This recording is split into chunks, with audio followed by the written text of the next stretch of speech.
to it. What's good? What's good? What's good, fans? What's good?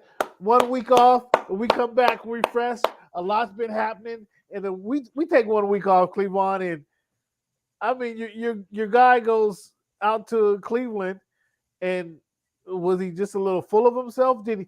What was in the satchel? What was the drink in the satchel? That's what I want to know.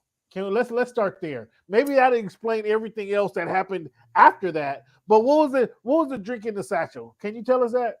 I'm not privy to that information, Cam. So sorry.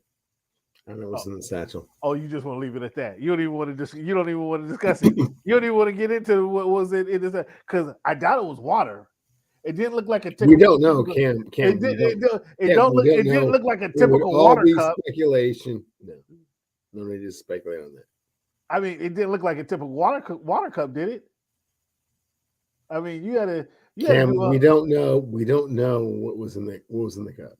Oh my! Oh, listen to it now. He don't even want. He don't even want to discuss what's going on. What the grown man is carrying in his over the shoulder satchel. He don't even want to discuss what he's carrying into the arena. He don't even want to discuss it now. Okay. Well, again, if we understood what was in the drink, maybe that would explain kind of some of the conversation that was had later on. Oh, I can go anywhere and play anywhere I want to. They regurgitated the whole. I thought after the block shot and we beat Golden State, I submitted right there. I'm the GOAT. I'm the GOAT after that play. I'm the greatest to ever do it after that play. All that came regurgitated up. You don't even agree with that. I mean, Cam, if you can Google, do you have a Google on your computer right now? No, I don't. I don't have access to No. Google. Okay. But if I I was would say if I Google Google the GOAT, I don't see players LeBron that have James. been to the championship 10 times. I'm sorry.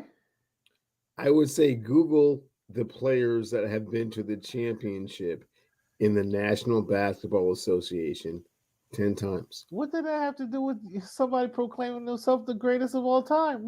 I don't understand where you're going with Well, I this. mean, with the 10 times, I mean, I'm kind of throwing you a bone. You're throwing me a bone because he went to the finals 10 times. You expect that's it? That's a that's it. That's the greatest of all time. That's miraculous. I'm just saying that kind of adds to the resume in a great Impressive, way, and that's what I was asking. How many players impressive, have done that? impressive. Oh, I don't know. I have Oh, Jerry, you do know. Jerry, There's been Jerry, two. Jerry There's been West, two. Jerry West, Bill Russell. I mean, you want to go back to those guys? Back to the logo and I mean, the is that what you want? Is that what the you want to do? statue of the most valuable player. Come on, man. I Get out of here. mean, okay, we gonna get into it, man. Let's back up, man. How's puppy training going, Cleveland? Tell us about the weather up there in the Northwest. How's everything going with you? Because Weather sucks. We're flooding. Houses oh, are falling you're off of the flooding. precipices up here. And puppy training is going terrible, man.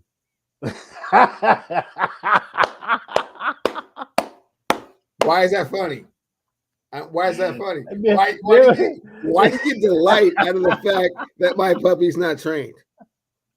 The way you just said that, man, it was like it's going terrible. There's been no success, no headway over the last 2 weeks. The puppy training, she's not getting it.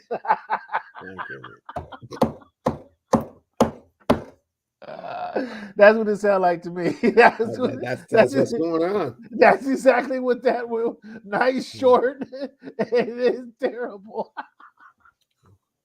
My bad, man. My bad. And the weather. Wait, hold on. There's floods going on. People, the house slides, mudslides, house slides down the hill. Mudslides, house slides, all of the above. Cam, yeah, it's Oh been wow. raining. In unprecedented numbers, even for Seattle. Yeah. Well, I don't know. I'm not gonna go. It's been raining unprecedented numbers, but It's been raining more than normal up there. Yeah, and like historical. I'm not joking, man. Like historical Yeah, what? It ain't rain. stopped raining since I left. Is that what you telling me? I mean, is that what you saying? Yeah, no, it has not stopped, and it's gotten even harder since Oh you left. shit! Yeah. All right. Well, we have after the leading up to the Super Bowl, man. We had some 85, 90-degree days leading up into the Super Bowl. Super Oh Bowl man, that's happened. cool. That's great, man. No, so In hey, Southern listen, California, that's cool. Super Should be like Bowl, that, right? Super Bowl happened, man. The next week it was 60 degrees. 60 degrees was a high. It was like everybody went to the Goodwill to go buy some actual coats because nobody had coats on, and it was 60 degrees was the high the next week, and then we're back to normal. Today it was 75 degrees here. So Great. yeah, so actually we took a trip down to San Diego, which was just lovely. Just not a cloud in the sky down that area. Cleveland, so we got a lot of catching up to do, man. We got to talk about the All-Star game, talk about the NBA, what's happening there. We got some NFL stories we're going to get to. Apparently, the Dolphins hire Mike McDaniels, and McDaniels wants to go and hire a bunch of the 90s Dolphins, bringing back Patrick Surtain, bring back Sam Madison. Even Wes Welker's on a bunch. We want to talk about if that's even a good hire, a good decision, a good thought process.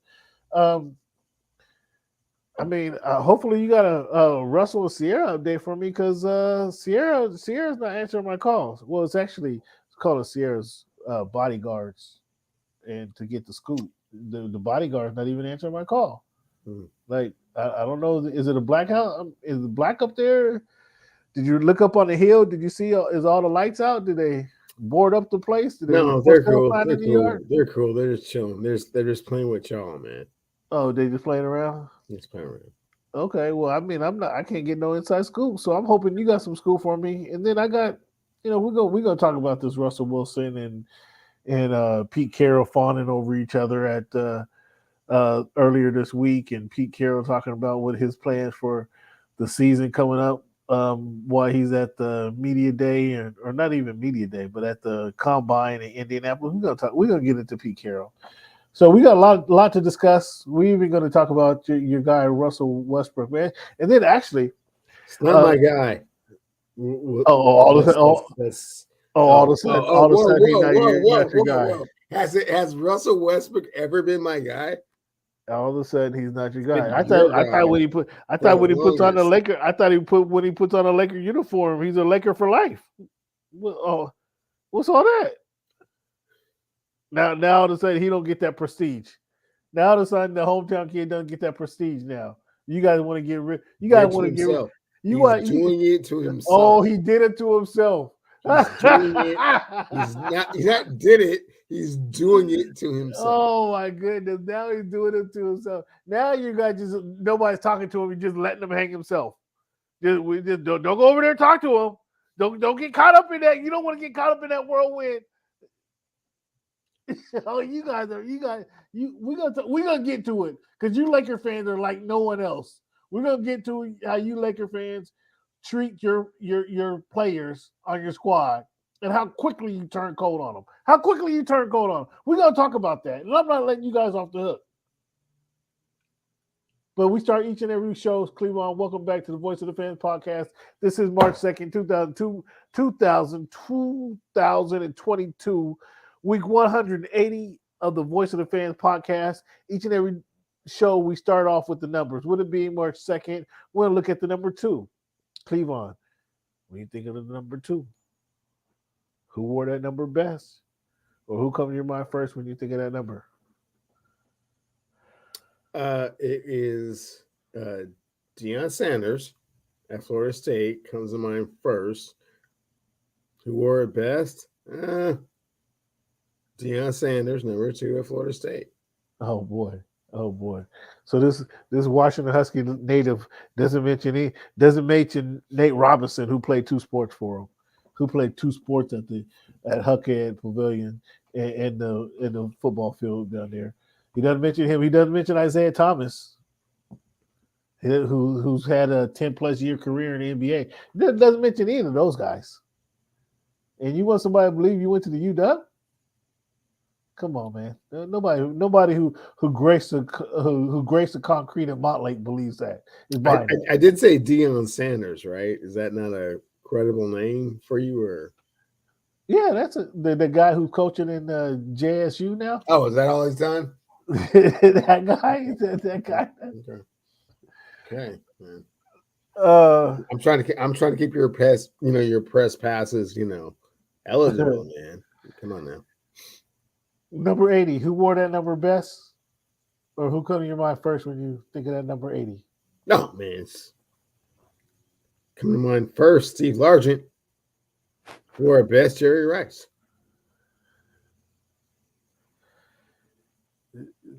Jerry was better than Steve? Yes, Jerry Rice was better than Steve Largent at receiver. I might have had a problem. Is someone debating that, or I would have had a problem with Jerry trying to play for every team, collecting jerseys, trying to play for every team in the NFL.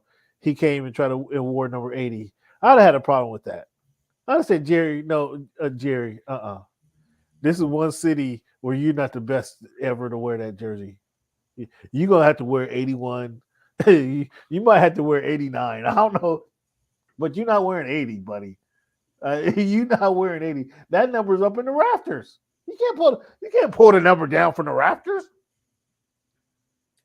you have to have permission. That's all. You can't pull the number down for the rafters. And what's Mr. Congress going to say?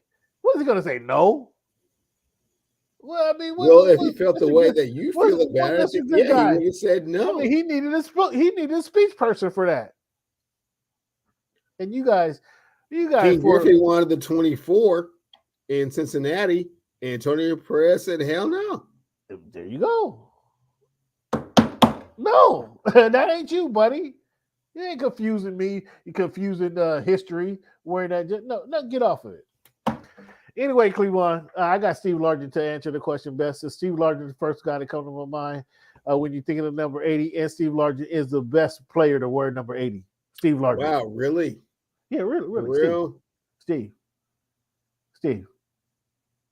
I mean, if he had John Taylor on the other side and Joe Montana passing to him, man, ain't no telling what would happen there. Can you continue with this story? What happened between you and Jerry, man? Oh, ain't nothing happened to me and Jerry. Jerry just was trying to. Jerry got to be personal. Jerry just trying to wear about someone that's won 3 Super Bowls to 0 and the all-time leading receiving yards receiver in the history of the NFL. It's got to be personal. What happened? What do you think would happen if Steve Young or if you just want to say, hey, let's take it offline, then that's cool too. But we'll circle back to that one. How about that? Okay, cool. Okay. Yeah, say something. All right, man. So I don't think we've talked about this, and if we did talk about it, it was ever so briefly because it was just so fresh that we didn't get a chance to kind of absorb it, digest it, and discuss it.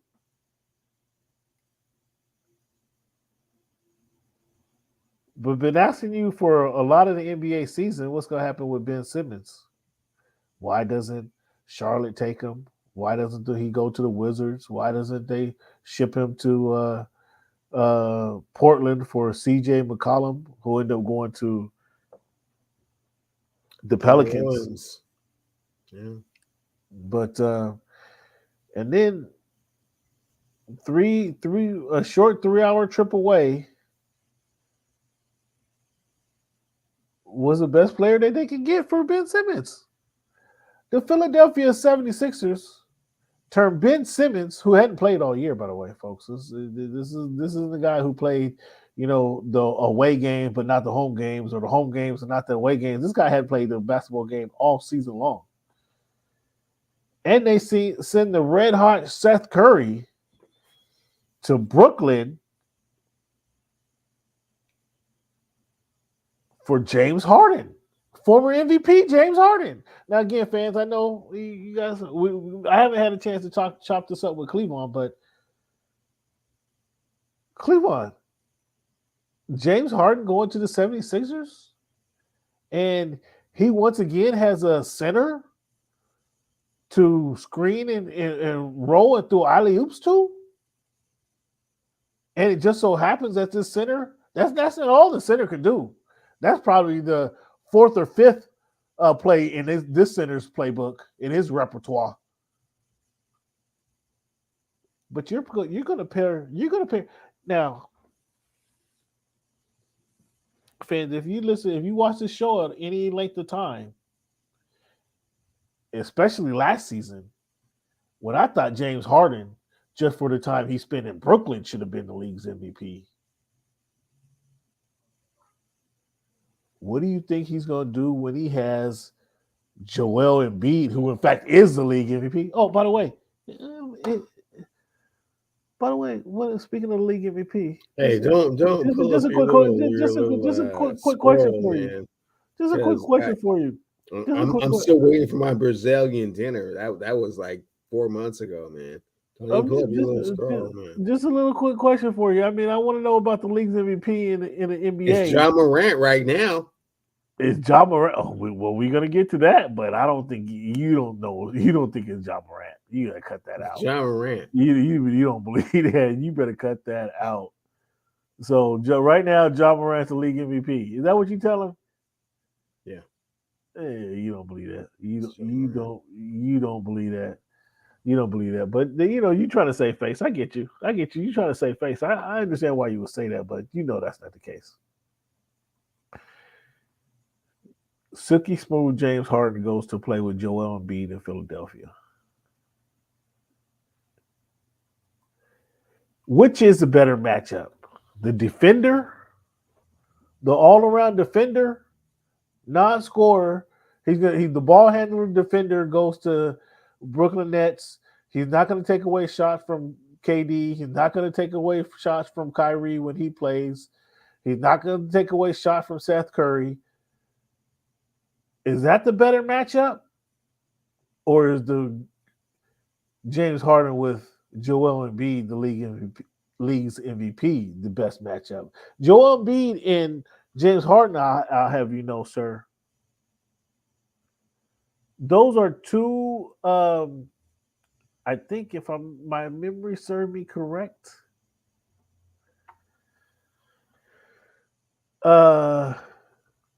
they get to the free throw line. Number 1 is Joel Embiid. Number 4 is James Harden. So when it comes down to crunch time, buddy, and you talk about you want to look at their playoff history and the playoff history of their coach, these guys are going to be at the free throw line because they're going to be drawing plays. Joel Embiid or Mr. James Harden. Who got the better of the trade? That's not. I mean, that's too typical, too comical, easy. What is it called? Elementary. Which is a better fit? James Harden with the Brooklyn Nets, or with the Philadelphia 76ers, or Ben Simmons and Seth Curry to the Brooklyn Nets? Well, Cam, we have no way of knowing because we haven't seen what Ben Simmons can do and what he can implement, his talents into that, that lineup. But we've already seen what James Harden and Joel Embiid can do, and yeah, they'll be in the NBA Finals against whoever the West sends their way, and hopefully it's something formidable. And in my estimation, it will be the Golden State Warriors. Oh, did I hear you? Did I hear you acknowledge the skill set of James Harden and saying that this trade is gonna propel these guys to the NBA Finals? Did I hear that? Well, I mean, they have a scoring where they had no scoring before, so yeah, that's gonna be monumental for sure. Yeah, I actually thought giving away Seth Curry was kind of a little too much to ask. But when until you saw what Tyrese Maxey was doing, and then you remembered what Matisse Thybulle is doing on the other side, yeah, it's a scary team. Is James Harden the best player in the NBA? No. I'm gonna go ahead and say it right now. I'm gonna go ahead I'm gonna go ahead and ask the question right now. Is he the best player in the NBA? Because when he changes his teams, it seems like the power of the league changes when he moves from team to team. He's not the best player in the NBA. Not even close. Not even close. He did win an MVP 2 years ago. That's great. That was cool. 35 points a game and all that. Yeah, but no, he's not the best player in the NBA. Oh, so you didn't notice the power in the NBA change when he changed teams just right now? You didn't notice tsunami of money going to the Philadelphia 76ers when he changed it? You didn't notice that? He's not the difference. I mean, What? Who's the difference? Who's the difference?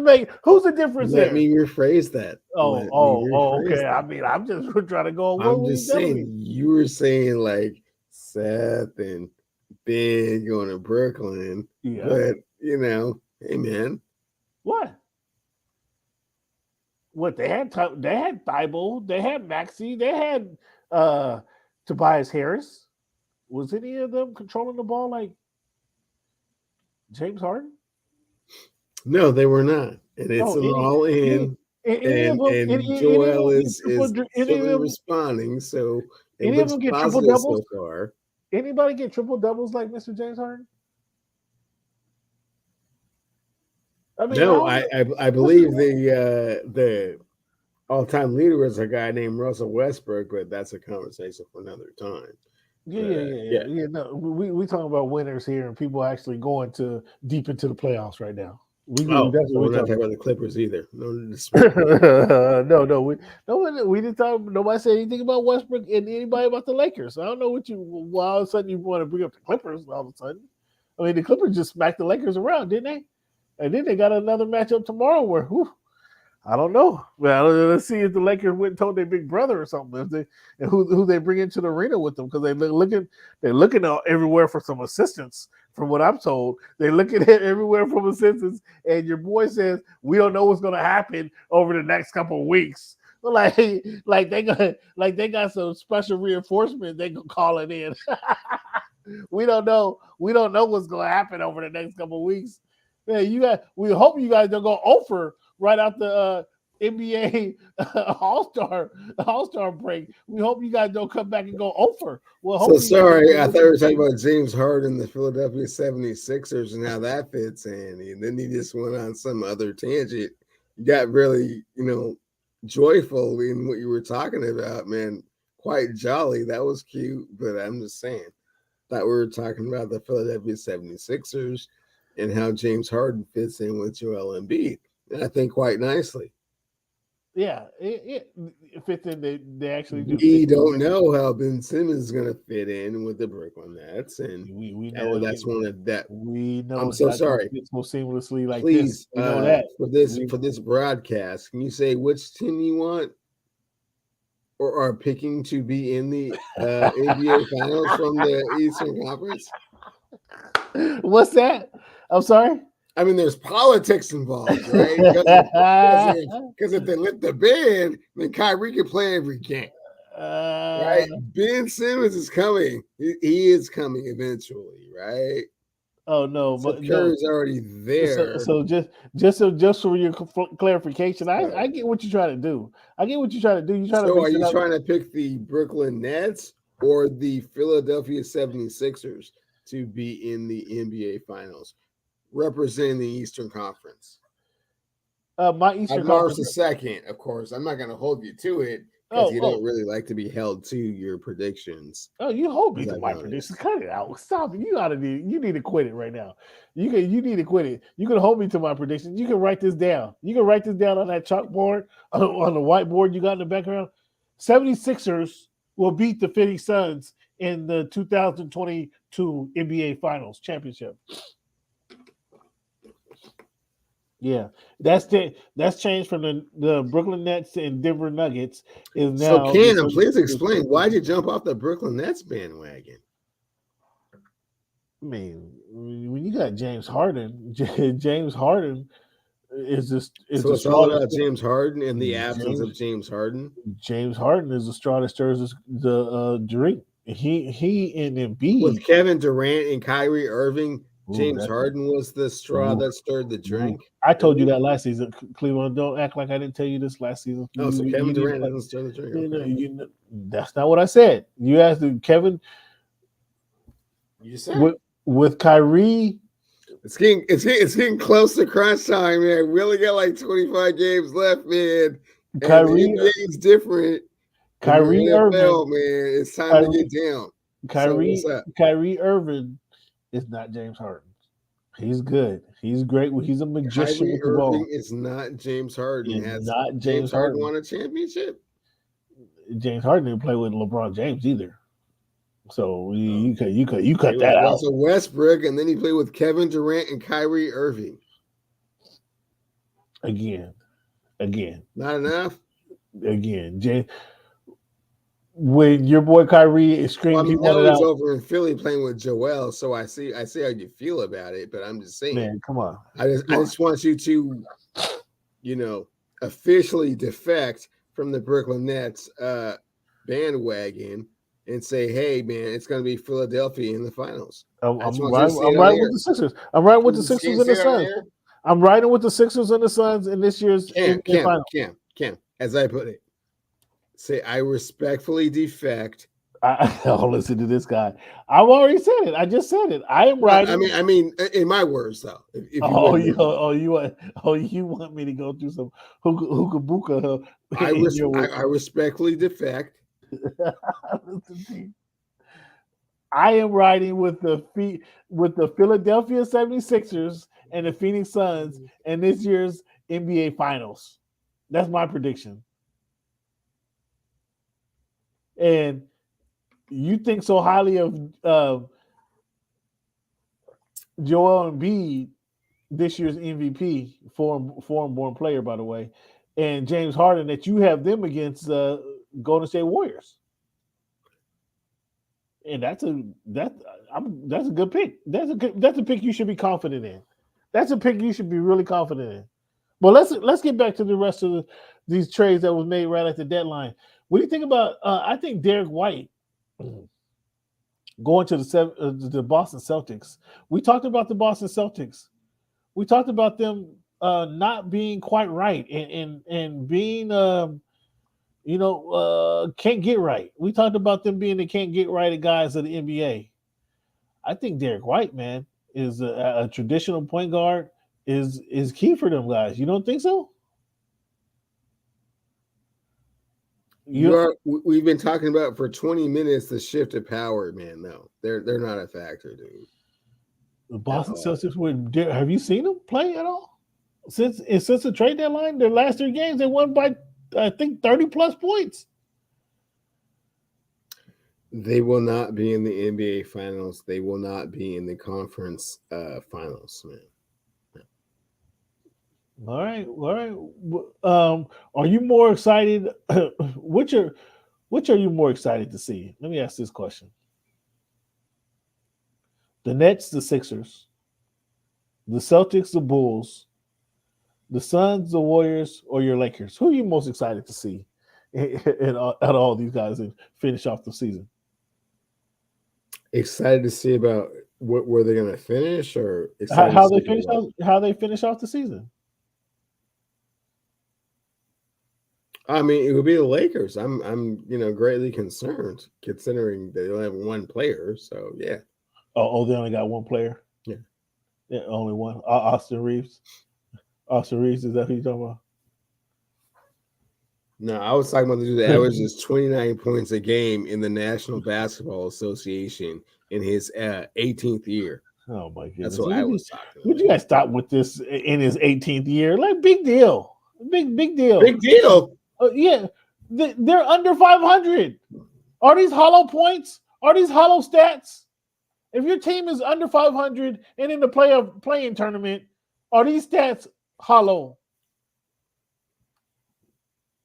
Are these hollow stats? What did you call him before I threw that stat out? What were you saying about him? Well, I say I said man, the way his narrative, he went back to Yeah. Cleveland He and tried averages to change the 29 whole points a game. game in the National Basketball Association in his 18th season in the league. Oh, so what? Are these stats hollow? The team is under 500. They're not hollow. How can they not be hollow? How can you average Tell me 29 this. points Tell a me game this. in the Tell me this. NBA Tell me this. and it be hollow? Was Matthew Stafford's numbers hollow until he came here to win with the Los Angeles Rams? Threw for 5,000 yards one time. Exactly. That was impressive. That was impressive. But again, when we talk about the King,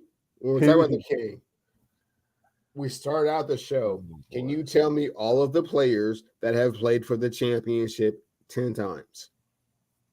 Your list was kind of short, as I recall. Yeah, it's a short list. Only 2 people on it. Yeah, it's a short list. It's not a list. Everybody in the league doesn't do that. Got to be kind of a special individual to get to that list, right?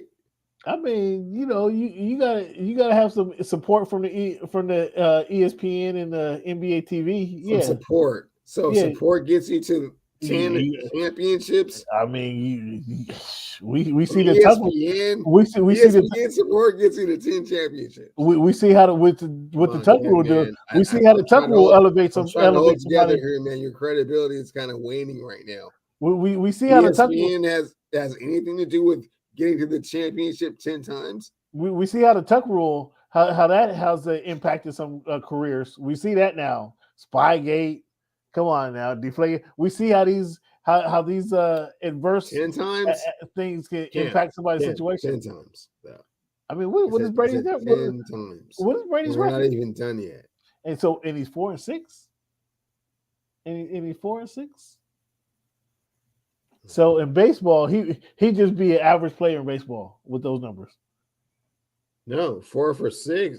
4 for 6. I mean, excuse me, 4 for 10. Excuse me, 4 for 10. Oh, that's 400. Yeah. There's only been like 2 people to hit 400, right?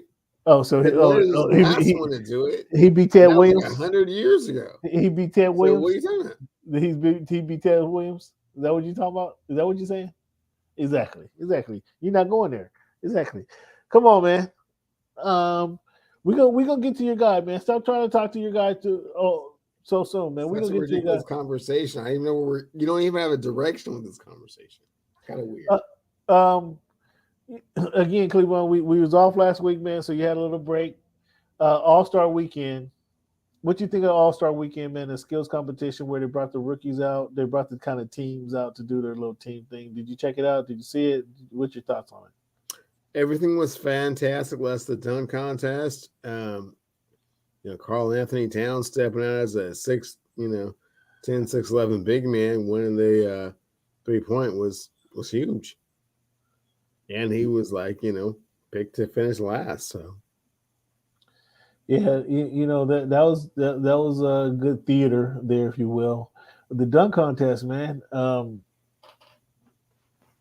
don't know what to say, man. Old boy dunking in the Timberlands, that wasn't even that impressive. And had he dunked in the first dunk, that wouldn't have been that impressive. You know what I'm saying?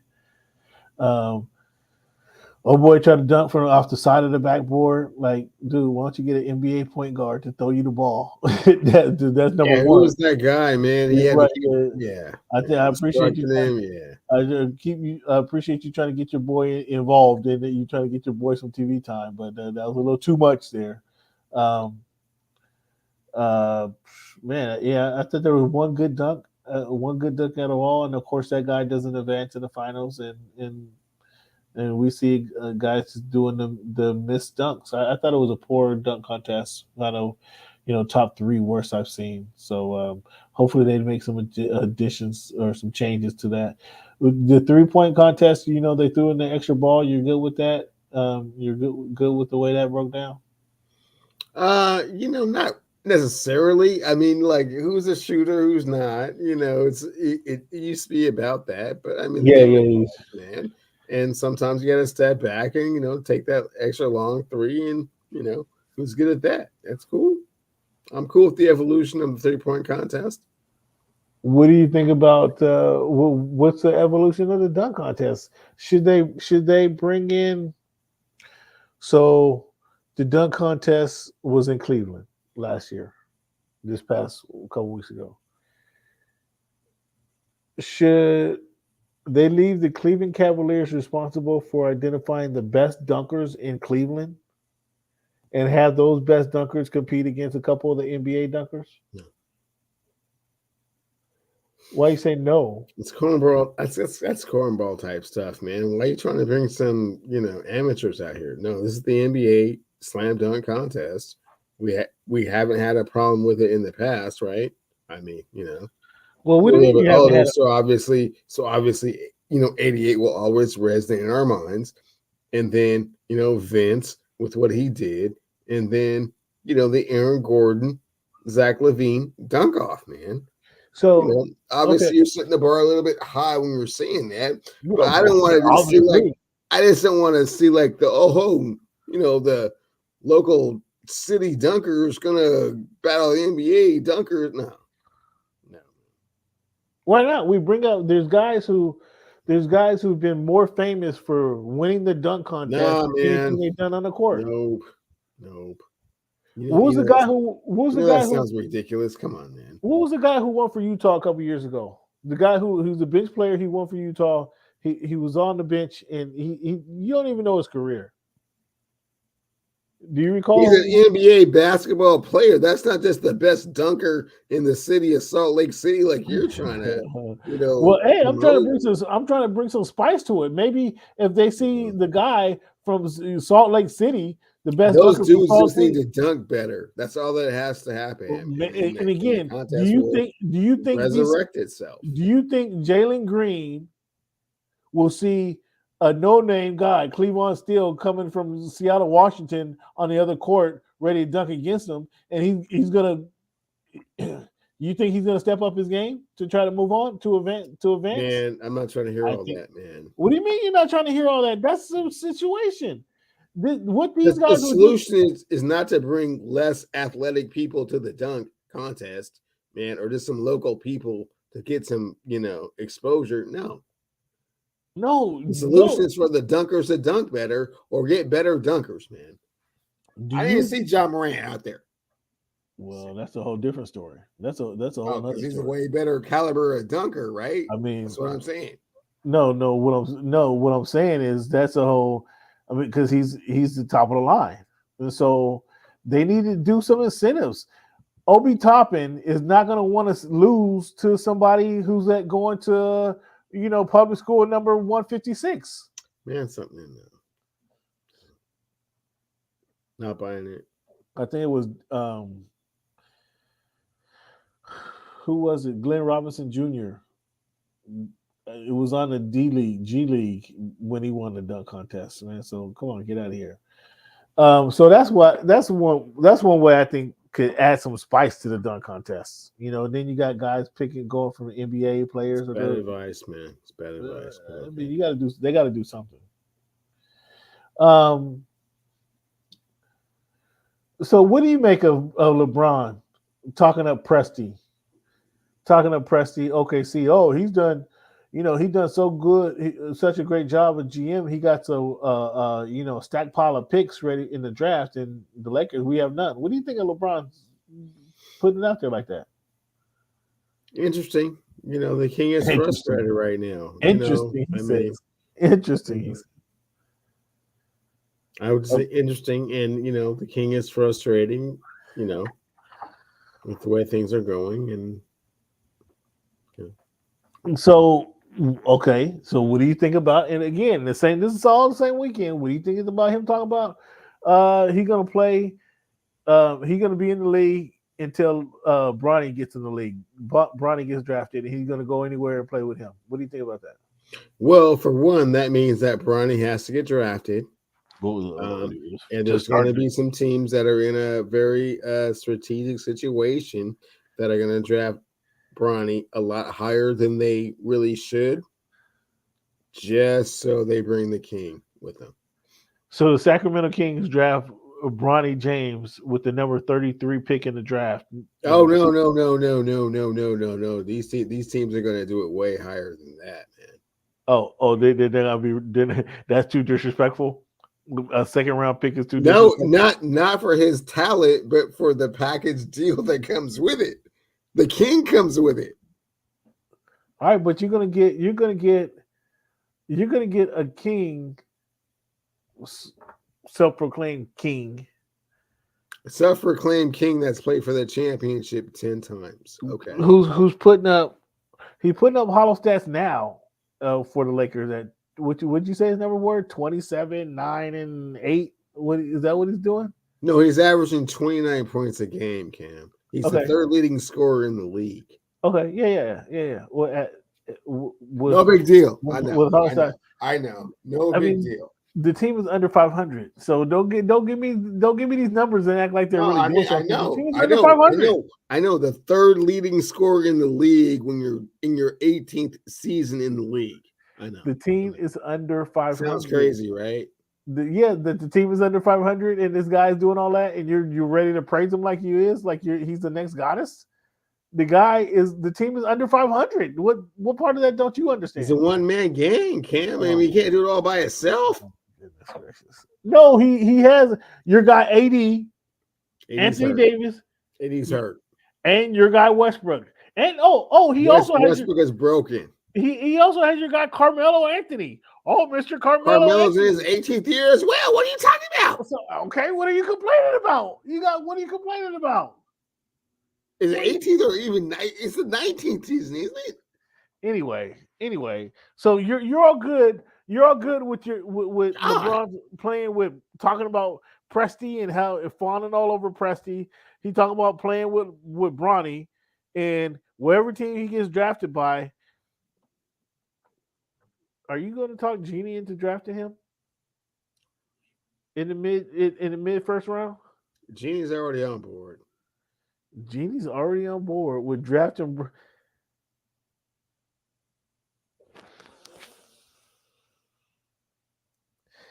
So what Jeannie has proven, over the last couple of decades, is she can't let go. She held on way too long with Kobe. Gave him the $48 million contract. Kobe. Oh man, say that out loud, and then broadcast it out to the, to South Central. So it's being broadcasted already. She held on way too long with Kobe. Paid him $48 million. Traded him? And no, she shouldn't have paid him $48 million. What should she have done about the Kobe situation? How should she have handled it differently? She should have gave him his market value at like so Kobe, to 20 grand. You can stay in LA for 26. 15 or 20 mil, not 48. Oh, okay. Yes.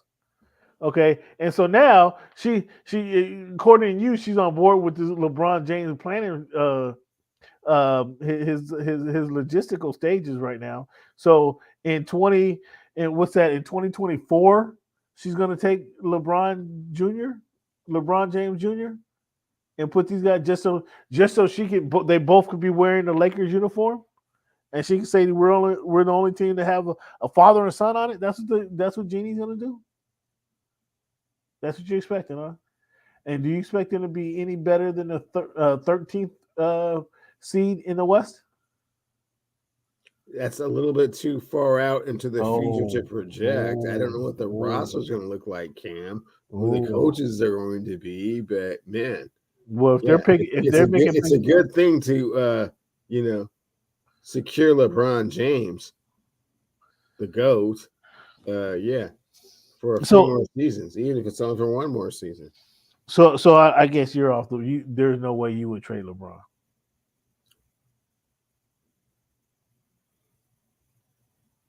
Just like Pete Carroll, he we don't even talk about. I mean, for example, Embiid, Harden, Thibault, and Maxey, maybe something you entertain that. Oh, only when you're raping your trade partner.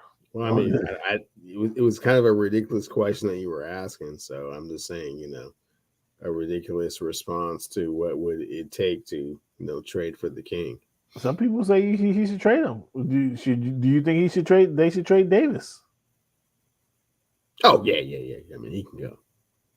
Oh, Anthony Davis, he can go. But at the same time, he's one of the king's homies. Part of the thing. He's part of the thing. So All right, Cleveland. Would you let the fans know who's leading the MVP race this season? Is it Joel Embiid, Luka Doncic, or Giannis Antetokounmpo? It's Ja Morant. Ja's life. Last I checked. Ja Morant is not having a better season than Joel Embiid. Scored 52 points the other day. Okay. Killing fools.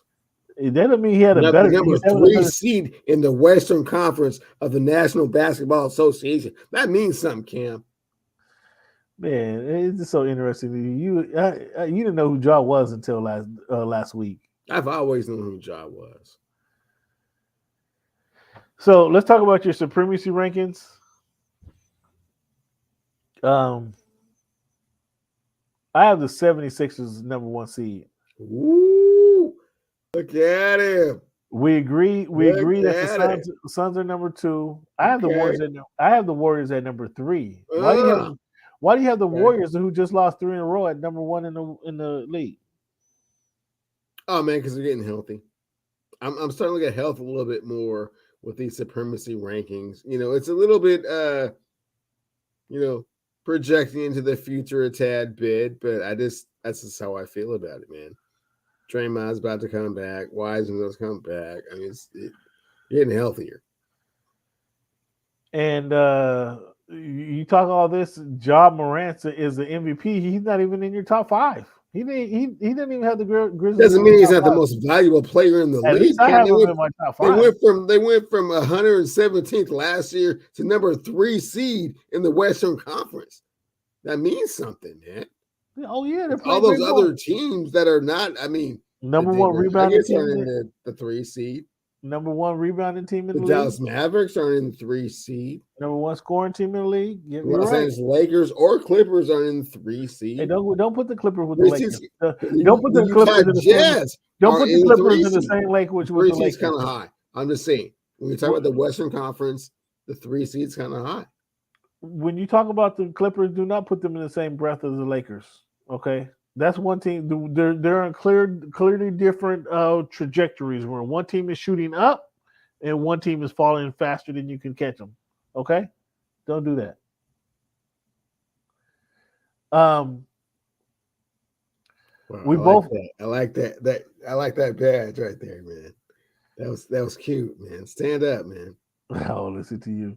Stand up for T. Lou and them. The Bulls and the Jazz. You think why do you have the Jazz up there, number 1? I think that's you. Are you just trying to give somebody from Washington a shout out? Donovan Mitchell, Gobert, they can do some things, man. They're not having a better season than the Bulls, though, Cleveland.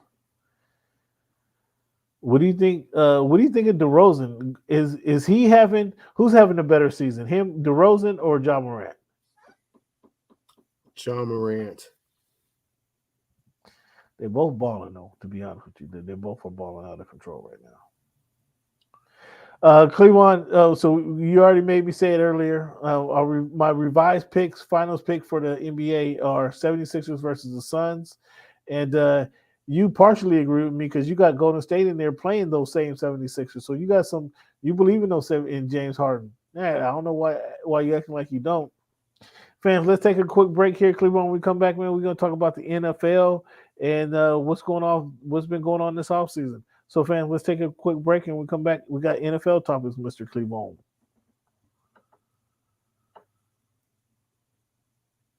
I'm going to take a quick 45 once you ponder on, what's you need to get better at your hoop game. Oh, my goodness. You just don't, you know NFL really, really well, but hoop.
And you talk about the king all you want, but you know it's about to happen, don't you? What's that? You already know. What's that? I'm waiting for you to say it out loud. What's the next? What's that next domino to drop? Oh, he gets traded? Is that what you talking about? No. The king. You talking about LeBron? Yeah. What do you mean? What's the next domino to drop? LeBron ain't busting a grape, man. Come on, stop it, bro. Come on. There was an experiment that LeBron signed off on that didn't work, so it will be corrected. Oh my goodness gracious. Oh, in the NBA. Oh, what's his name was involved in that? The commissioner, Alden Silver. He's involved with that. You'll see what's about to happen, and when it happens, you'll be like, "Oh man, that's what Cleveland was talking about." Man, shit, That's what Cleveland Wonder was talking about. They're a long way from the play-in tournament, buddy. So you might well keep that up. Hey, so Cleveland, want to ask you, man. You a married man, and you know what relationships is like, bro. So,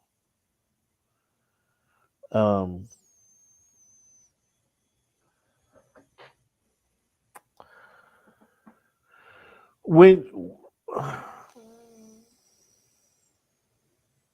have you ever went to your wife and gave your wife a list of names, female name, whether it's co-workers, ex girlfriend, a co-worker at work, a girl at work who you guys just be hitting it off with, and saying, hey babe, I'm not really trying to break up with you, but if we break up, here's a list of girls that I might go talk to. Have you done that? Have you done that to your wife? Have you gave your wife that list of names? I've never submitted a list like that, Cam. No. Okay. So when you said, for you to be so brazen and bold, to submit that list to your wife, what do you think she now thinks of you once you do that? Once you do that, do you think things get easier around the household, or she tightens it up just a little bit, just tighten things up just a little bit for you? Cam, I'm not sure what you're alluding to, man. Can you be a little bit more specific with regards to a scenario that you're referring to? Just a life scenario, man. When you have this conflict with your wifey, and then you come home, and all of a sudden you thought it was no big deal that you gave her this list last week of some people that you might be willing to entertain, and then she comes home, and then you're sleeping on rough sandpaper sheets this week, and you're like, hey, what's going on? This ain't what was going down last week. Can you please specify with regards to the scenario that you're referring to?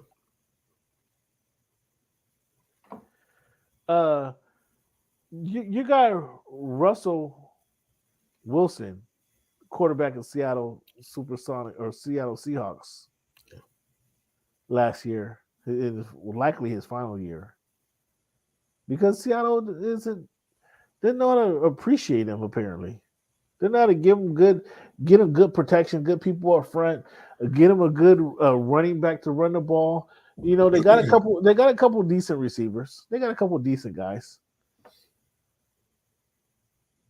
But so much so that Russell had to share a list with Pete Carroll in Nebraska in Renton, talking about, if you guys can't get things straight, this is some of the teams I might be interested in.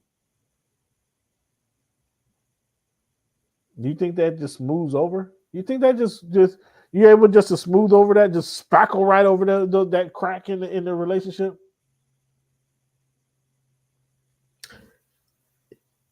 Cam, he did that last year. That is the whole reason that he put the no trade clause in his contract, so that whenever we're talking about, hey, things just aren't looking, positive for the two of us going forward, but you just can't trade me to Jacksonville, You just can't trade me to the Houston Texans. We have to sit down and talk about this. That's what a Super Bowl champion pedigree gets you, and one of the top 5 quarterbacks in the league at the time. So no, how would you feel like slighted about that?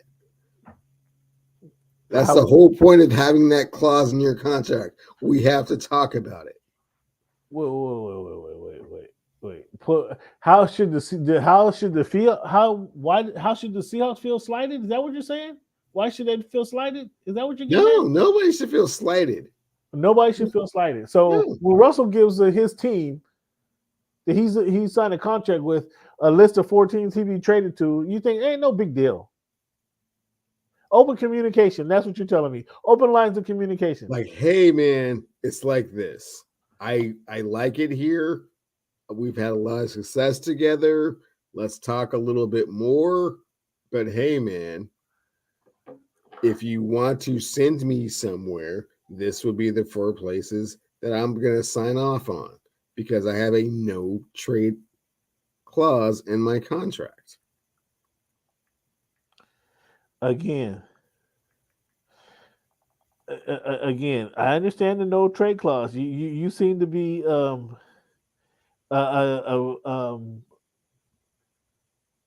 avoiding my questions, as if you're saying. How am I avoiding your question? You're saying because you're saying I've asked you a question every way that you've asked the question.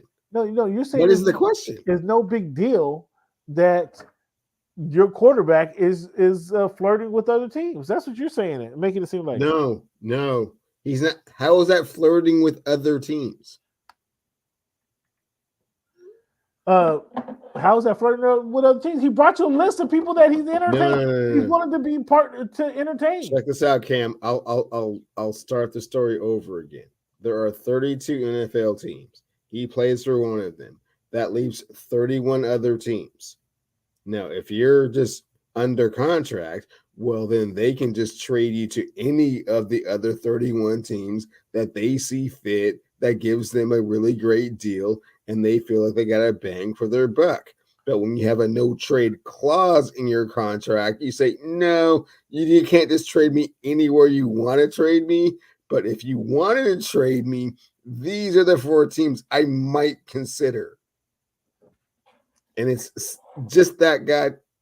See, let it go. It's just that simple, man. That is the beauty of the no trade clause in your contract. You can't just send me anywhere. You can't just send me to Indianapolis because they got a good package. You can't just send me to Denver. You can't just send me to the Raiders. You can't just send me wherever I get the most value for the commodity that is me. We got to talk about it. And if you want to talk about it, because I'm not saying I want to talk about it, but if you do, that's the 4 teams that we can talk about. The other 27, no, man, I'm not going there. Hey, your mic isn't. We got Landon in Texas. Your mic isn't connected, Landon. I can't bring you on because your mic isn't connected. You can connect your mic and we might let you say a word or two. But just like, can you hear me now? We can hear you now. Got you, Landon. What's up, my dude? What's going on? Come on, Cowboys. I know you down there covering Dak Prescott, but what do you think about this list that Russell showed the Seahawks last season? Do you think this is Russell is flirting with disaster, looking elsewhere? He's a businessman. I would look elsewhere if there's another situation that I feel that's better. I would listen. I don't, me personally as a Seahawks fan, I don't think he should go. I think that Pete Carroll should be the one to go. He's already cost Seattle a Super Bowl. He cost USC a national championship on the way out the door. I mean, you know what I'm saying? So, I mean, some people say Pete Carroll his seat doesn't even get warm till next season. His seat, his seat, you don't even plug that warmer into the wall until next season. We don't know because nobody media wise can get a hold of Miss Allen. She's sister. Yeah, like she's worked. I've heard more from her on the Blazers side than the Seahawks side. You know what I'm saying? And the Seahawks side should be the one where she's focused on. If it was me, Pete Carroll would have been gone a couple years ago. She's gonna say, oh, whoa. She's gonna sell the Seahawks, by the way. Pete Carroll would have been gone a couple years ago. She's not selling the Seahawks. She's gonna sell the Seahawks, bro. No, You just explained. You said it. You put it perfectly right now. She cares more about the Blazers than she does the Seahawks. I didn't mean like that for her to sell the Seahawks. They're not selling the Seahawks. Okay, right, they're not gonna sell the Seahawks. We'll I don't see. think she sells the Blazers either. But I mean, no, I didn't say that. I didn't say that. No, you're not saying it. But there's people out there that are saying that the Blazers might be for sale.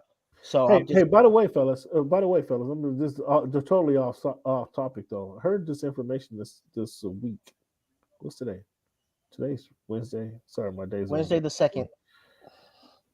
So this had to be end of last week. Okay, what did you hear? The stadium. First of all, this is the second time I heard this. The stadium, Kraken Stadium, is you can play NBA teams can't play in the Kraken Stadium. Number one. Number two.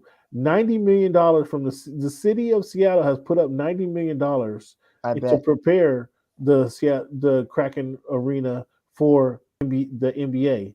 So over the next 3 years, they have to spend this $90 million. Over the next 3 years, that stadium will be modified for a conversion to the NBA basketball. Meaning, the Sonics is going to be back, fellas, within the next 5 years. Yep. The Sonics is coming back, man. So Seattle and Vegas are the two front runners for those teams. Anybody else? They're talking about Kansas City and some other places. That ain't happening anytime soon.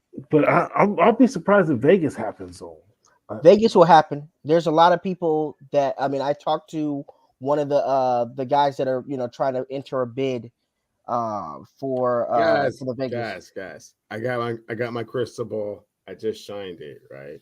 What are you thinking? The two teams that are coming are going to be Seattle and Kansas City. Why would they put it in Kansas City over Vegas? Because Kansas City has been that stalwart for all of the other things that don't go on. That they have the infrastructure in place better than any other place. They would like to see Vegas, but it's not a sustainable. I don't think. You know what? The NBA is not going to be in Vegas. And thirdly, they have to make their owners whole for the losses that they've incurred over the last couple of seasons. And how you do that is you enforce that $1 billion and Vegas has that $1 billion to get in. But I don't think Vegas gets a team until the betting, the live game betting is. No, they've already said they will pull that if they get a team, but they're not. So the two people that I'm not going to say the third person, but the two people that I'm hearing is obviously Mark Davis, because he's already sitting there, right? He's already got a WNBA team there with the Aces, right? I'm also hearing LeBron's group that own the Pittsburgh Penguins, and then also the Boston team, and right. also whatever that soccer team is. No disrespect, I just don't watch soccer. The soccer team that's overseas in Europe. Mm-hmm. So I could see those guys in Vegas, and they have the billions of dollars, right? And I think Kansas City's cool, but why would you want to go there right away when you could have that would be a gift. That would be a gift move for LeBron. That's what that would be. That would be putting him in management, until he retires. But how would he do that though? Because if they can say that he's not technically playing the owner technically, or he's not an owner, so he can play. He can play technically. He's not playing, so he can be an owner, whatever that deal is. Man, no, you guys got the timing all wrong, man. He's going to be retired before all that happens. Yeah. I mean, we just talked about 4 years for Bronny. You think never know? You think he's going to play? LeBron does not have 4 years left in him, bro. He's got. Have you talked to him about that? Because he thinks. He'll tell you can play forever and ever. I mean, if he just wants to be like a non-significant contributor thing. He's got the Harlem Globetrotters running around. They never had a father-son combo in the NBA. We've had Yeah, it in I mean that's baseball. cool and all, but I Yeah. mean if you're saying that you can Thank have you. the father-son combo Thank you. and no chance of being competitive, I mean, how many teams want to do that? I mean, the other night he said that he's not really worried about championships and wins and losses now. So I mean, Really? Really? I'm just going by what he's Oh, saying, now, man. I'm just now. going by his quotes. You know what I'm saying? Yeah, You know yeah, what I I mean? know Just exactly what you're saying. Just I know like we what go you're by saying. your Clippers quotes every time you text me talking about the Clippers are better than the Lakers. You know what I'm saying? I And mean, that, have they beat? Have they? The Clippers. I mean, The the Lakers Clip- haven't beat the Clippers in eight games straight. 8 six games. games, 8 six games, something like that. I Yeah, mean, he's 6-0. consecutive. And the sad part about it Don't is talk to me about it. And they gonna lose tomorrow. Don't talk to me about those bumps. Don't talk to me about them. you're not even covering the game. So why are we even having these conversations? They won't even let you in the building nowadays. So why are we even having these conversations? It is what it is. It is what it is. But they're not getting no W's. I know that's what I know too. Hey, That's what I know too. what did you do to get kicked out of Lakers games? I just want to know. What did you do? I don't know, man. This is they shady How- like that. That's what you Lakers are shady like that. That's what that is. How did you get kicked out of Lakers That's games? what that is. How did you lose your credentials? So, Landon, I brought you on. Thanks for participating in the show, Voice of the Fans. Let the people know where they can find you. Oh, I'm getting cut off like that. You can find me at landonbuford.com. Everything you need to know is going to be at landonbuford.com. On Twitter, it's at Landon Buford. On Instagram, it's at Landon Buford. So, Landon, does who starts at quarterback for the Seattle Seahawks Week 1? Geno Smith or Russell Wilson? Russell Wilson. Russell Wilson, really? Mm-hmm. He's not going to end up in Pittsburgh or Indianapolis. Pittsburgh's best option is Rudolph. That's their best option at quarterback next year, unless they trade for somebody else not named Russell Wilson. We need to see that match. We need to see that matchup between Rudolph and what's the name for the next 5 years. Cleveland, yeah, Miles Garrett. We need to see that. We need to see that matchup for the next 5 years. Something Cleveland I have to give Cleveland credit for this. He talked about Kyler Murray may not his career might not be that long. Do you see him finishing his career with the Cardinals, Cleveland? In his little shoulder. Oh, absolutely not, Cam. I mean, this will be the last season. If he plays this season, that's cool. Maybe the last one. He'll be a shortstop for the Oakland A's. You think he's leaving the NFL? You think he's completely leaving the NFL? Oh, for sure. No. Yeah. He's not physically big enough to play NFL football. So sorry. He has a lot of talent, a lot of gifts, but that game is so violent and it's so predicated on how big and strong you are. He'll make more money in baseball. I mean, he'll make more money in baseball. I mean, if he was durable, he would make more money playing football. I mean, that's just it's. I mean, it's a very similar decision to what Russell Wilson made, except for Kyler Murray was a higher, prospect in Major League Baseball. But I mean, the longevity of your career and all that, yeah. If you do the numbers, he would probably make more money playing baseball. Playing football as a starting quarterback, I think. Not if he's getting $300 million contracts. Yeah, but he wouldn't get that till he's 27, 28. That's 5 years down the line after he's played for what, $750,000 for those 7 years. How much is his NFL contract right now? His rookie deal. He was the number one draft pick, so he got $50 million off the top.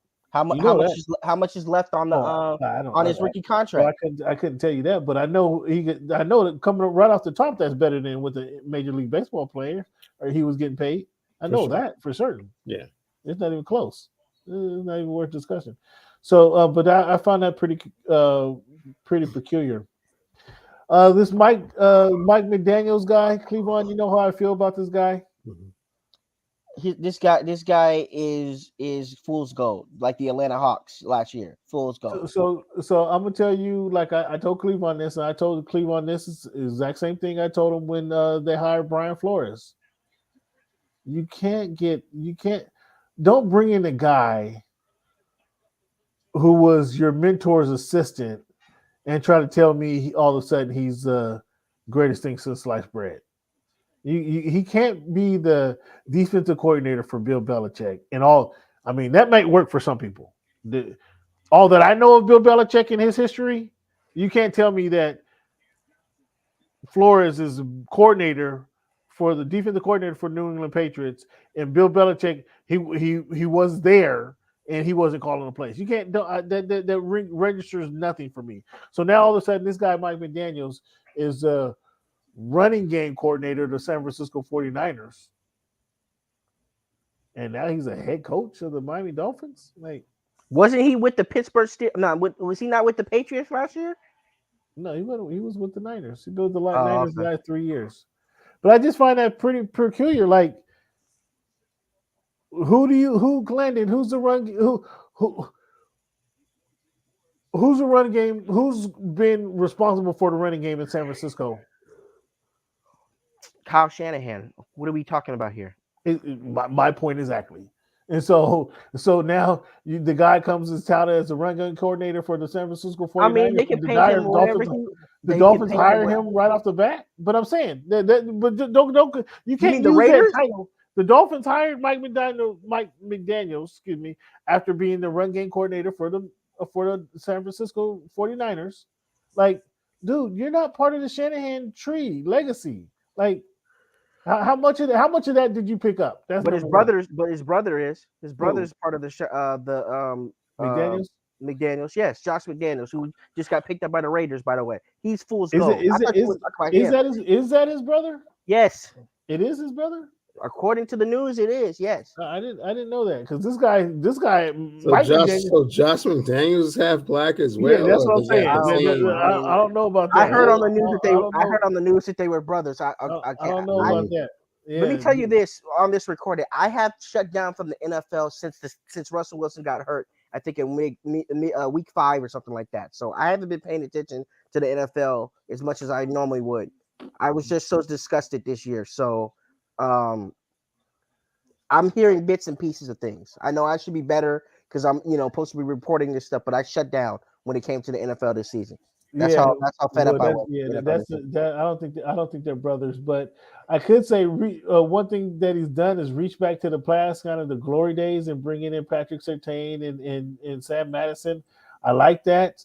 I will never understand what the Dolphins, why they decided to get rid of Westbrook. Now, I mean, we're talking about something that happened maybe 25 years ago, but why they decided the year Cleveland, the year they get rid of, the year prior to getting rid of Westbrook, he led the team in rushing, he led the team in receiving, he led the team in receiving yards, he led the team in punt returns and punt return yards, and they trade him to New England. What?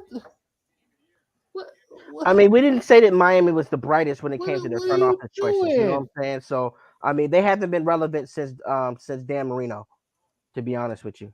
It's been an ugly stint, but it's been since Dan Marino, their smart ass. I'm just being honest, man. And I know that's your team, but they've made some bad decisions. Just like you try to get on me with the Lakers and how they made bad decisions, Miami really made bad decisions because you know what? I would take one championship over the I don't know the last time you guys won a championship. The 70s? Who's the best free agent pickup in the offseason? For who?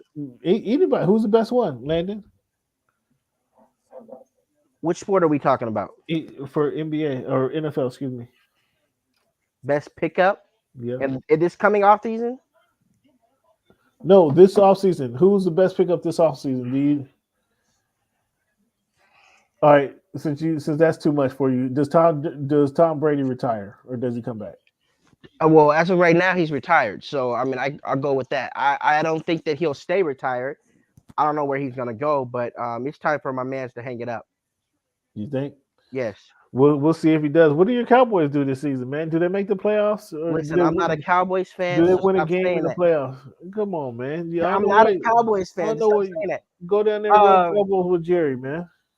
No, Jerry is his own worst enemy. Well, in fact, they might not win a Super Bowl until he's he's no longer the controlling force in the team. They might want to figure that out. But they just paid $75 million for Dak. So is Ezekiel done? Is Ezekiel toast? Or should I they think trade I him? think I think Ezekiel is done as far as at every down back. Yes, So he's only a 2 down back now. red zone maybe. He's Ooh. still got his power red zone, fourth down situations. Try to get that 1 yard. Try to get into this, into the red zone. I mean, into the end zone. I mean, yeah, I think Ezekiel is done as an every down back, and they also need to bring somebody else in because their backup is not, or somebody say he's the starter. His body's not built to take all those hits and Yeah, all that punishment either. that's why Zeke got to stay alive. So you're not liking Pollard? You think they need to replace Pollard? I'm not saying that they need to replace Pollard, but don't try to put him in that situation where you had Zeke taking 45 snaps a game. You know what I'm saying? So I'll say that. What do you think is are they done, Cleavon? Is not are they done, but is Ezekiel Elliott, is he done? Oh man, he can come right up here to the 206, man. Get some fresh air. I know how much you liked it the last time he was here. Kind of enjoying some of the there might be too attractions many that the city distractions. has to offer. There might be Man, too much yeah. distractions up there for him. Hey man, Hey man, be yourself. they're not testing for DK marijuana anymore. Metcalf, Lockett, Russ. Yeah, I mean, hey man, let's just see what you can do. I mean, we have some other backs here right now. A cat named Chris Carson, a cat named Rashard Penny. But hey man, if you're better than those guys, man, spots for you. Hey, do you let Chris Carson walk? Oh man, right now, Chris Carson has to pass a physical before we talk about anything. Do you let Chris Carson walk? What would you sign him for? What would you sign Chris Carson to? Man, $418,000 a season. Yeah. He's from Ohio. He's from Oklahoma State. They don't finish anything. I don't know. They don't. They walk away before the job is finished.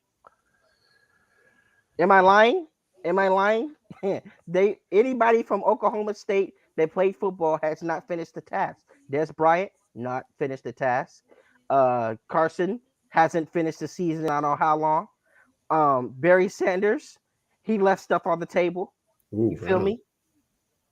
Des Bryant.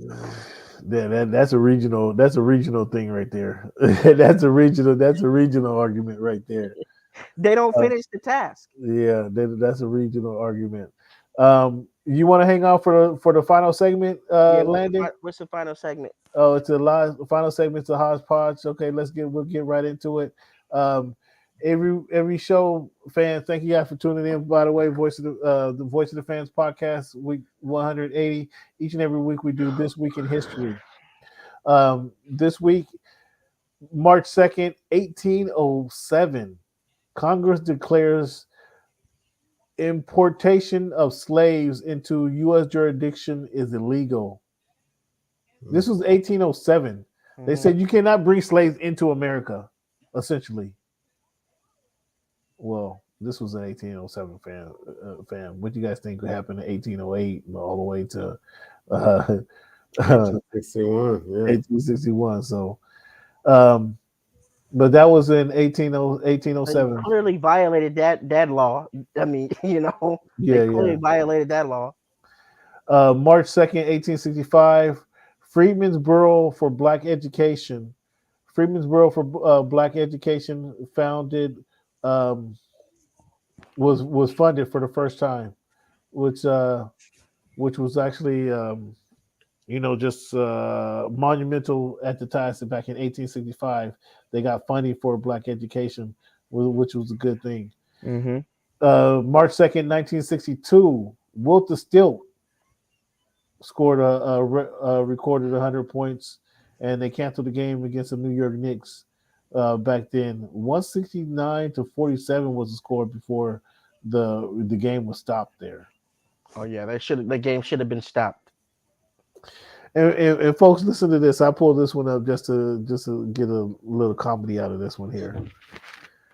March 2nd, 1992, Ryan Sandberg of the then Chicago Cubs signs a 5-year deal worth $30 million. Like, I remember that deal, Ryan Sandberg signing that deal. And we're like, what the hell? $30 million? 5 But years, so you get $6 million. $6 million over 5 years. But that was back then in 1992. That was huge. Yeah. That was. I don't even want to do with the inflation of what that is today. Yeah. I'll do it for you, Landon. 30 years later, it's 10 times as much. Yeah, just add a zero, huh? All right, Landon, what do you know about this Kyler Murray and the Cardinals relationship? Is this are they going to get past this? Because you know the Cardinals they just resigned the coach like a 6-year deal? Yeah, I saw that go across the timeline tonight. I mean, if they can win, then yeah, it will be solved. Winning solves everything. Ask Kobe and Shaq about that. Ask Kobe and Shaq about that. You want me to ask Frank Vogel about that? Is that the reason he's sweating at night? Well, I mean, obviously, the you can see by the tape and the film, the players have given up on Frank Vogel.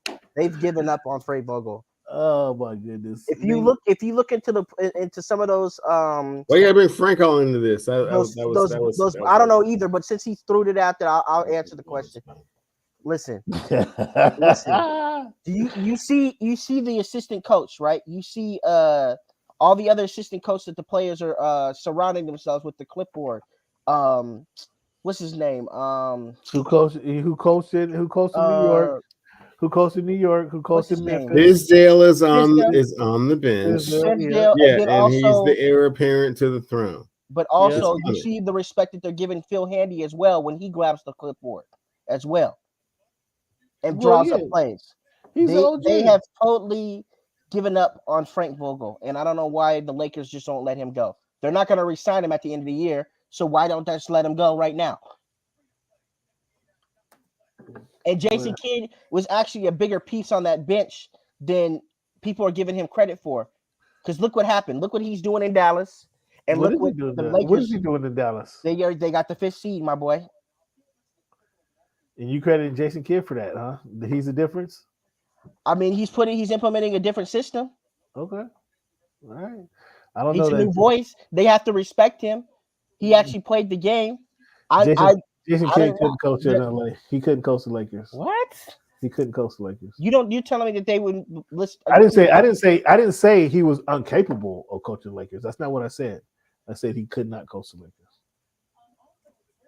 And I mean, if you open your history book, you might figure out why. But he could not coach the Lakers. Why? Because of his history with the Nets and the Bucks. Well, no, that I guess it's more of his off-court history than. I'm talking about on the court, man. I'm not trying to get into the off-court history. I'm just telling you why he wouldn't. Well, that's why he's in Dallas right now. That's the main reason why he's not the head coach of the Lakers right now, right? Because of off-court stuff. And that's why he's in Dallas right now. So more credit to him.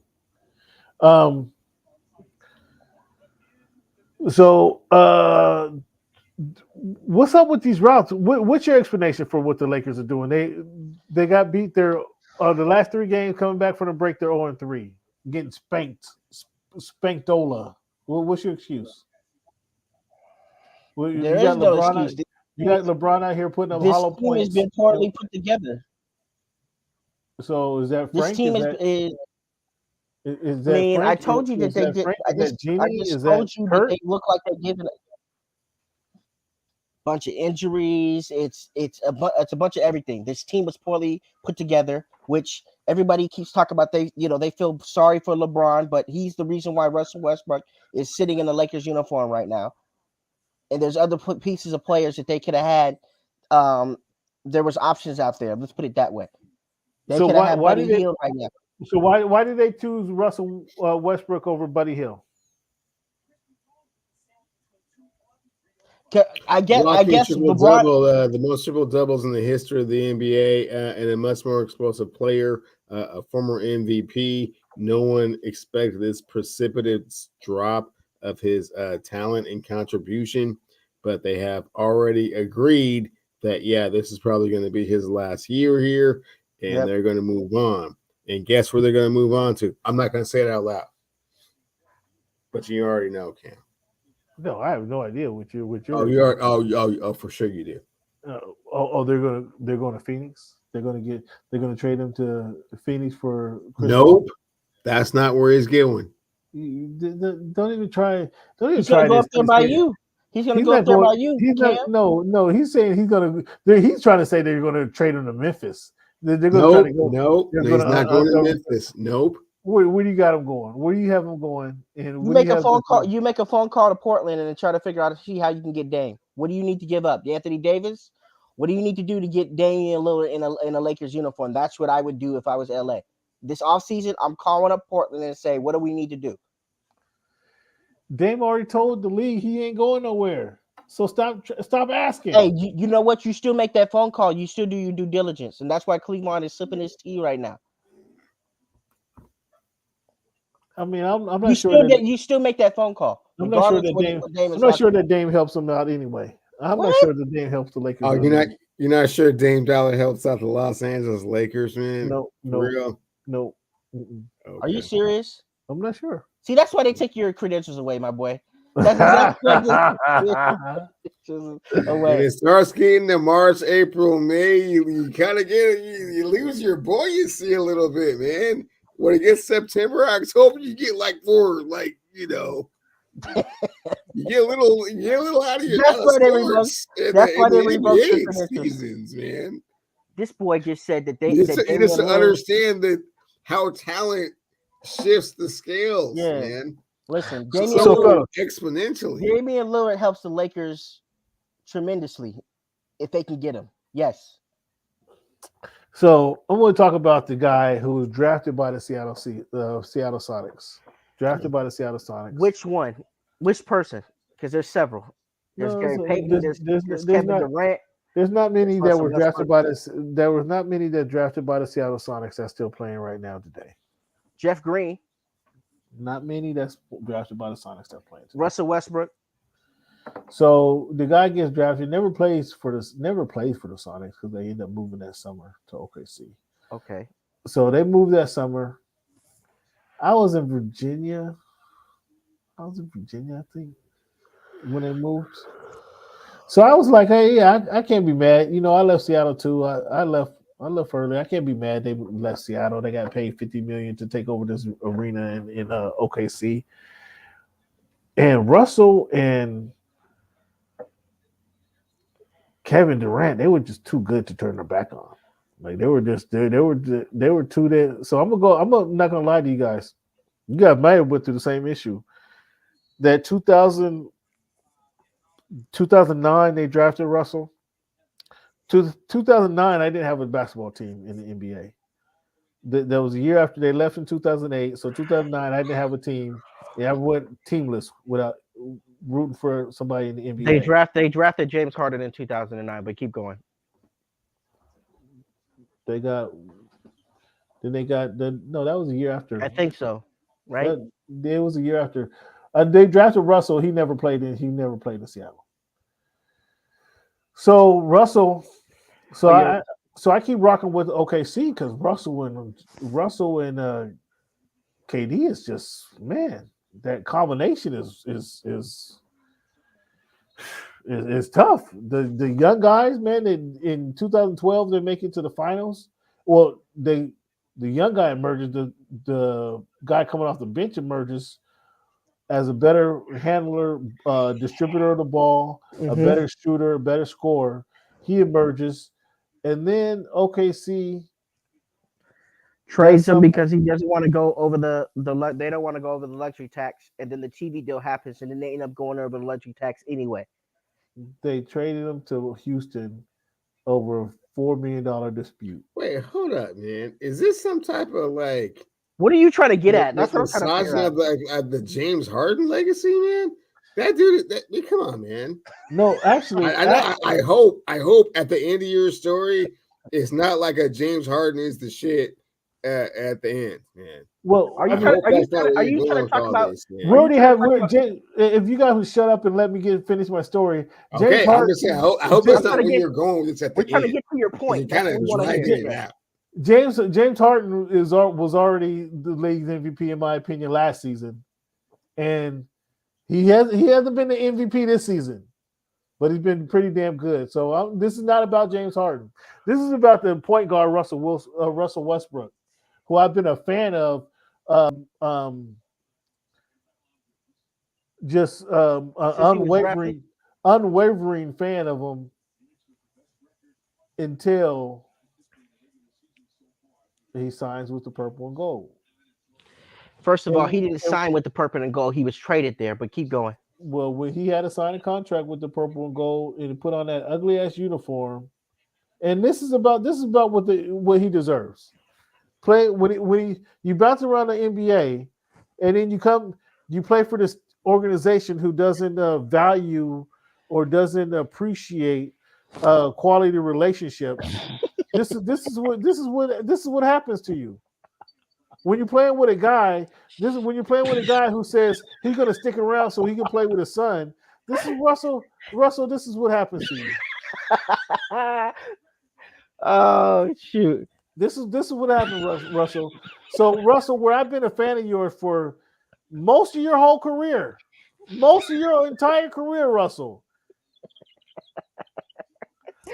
I wonder what a couple bandwagon Laker fans how they feel about jumping on somebody. He hasn't even been a Laker that long, but you just want to throw all your years of angst and pain and anger and upset. You want to dump it all on Russell Westbrook. Why do you Laker fans do this?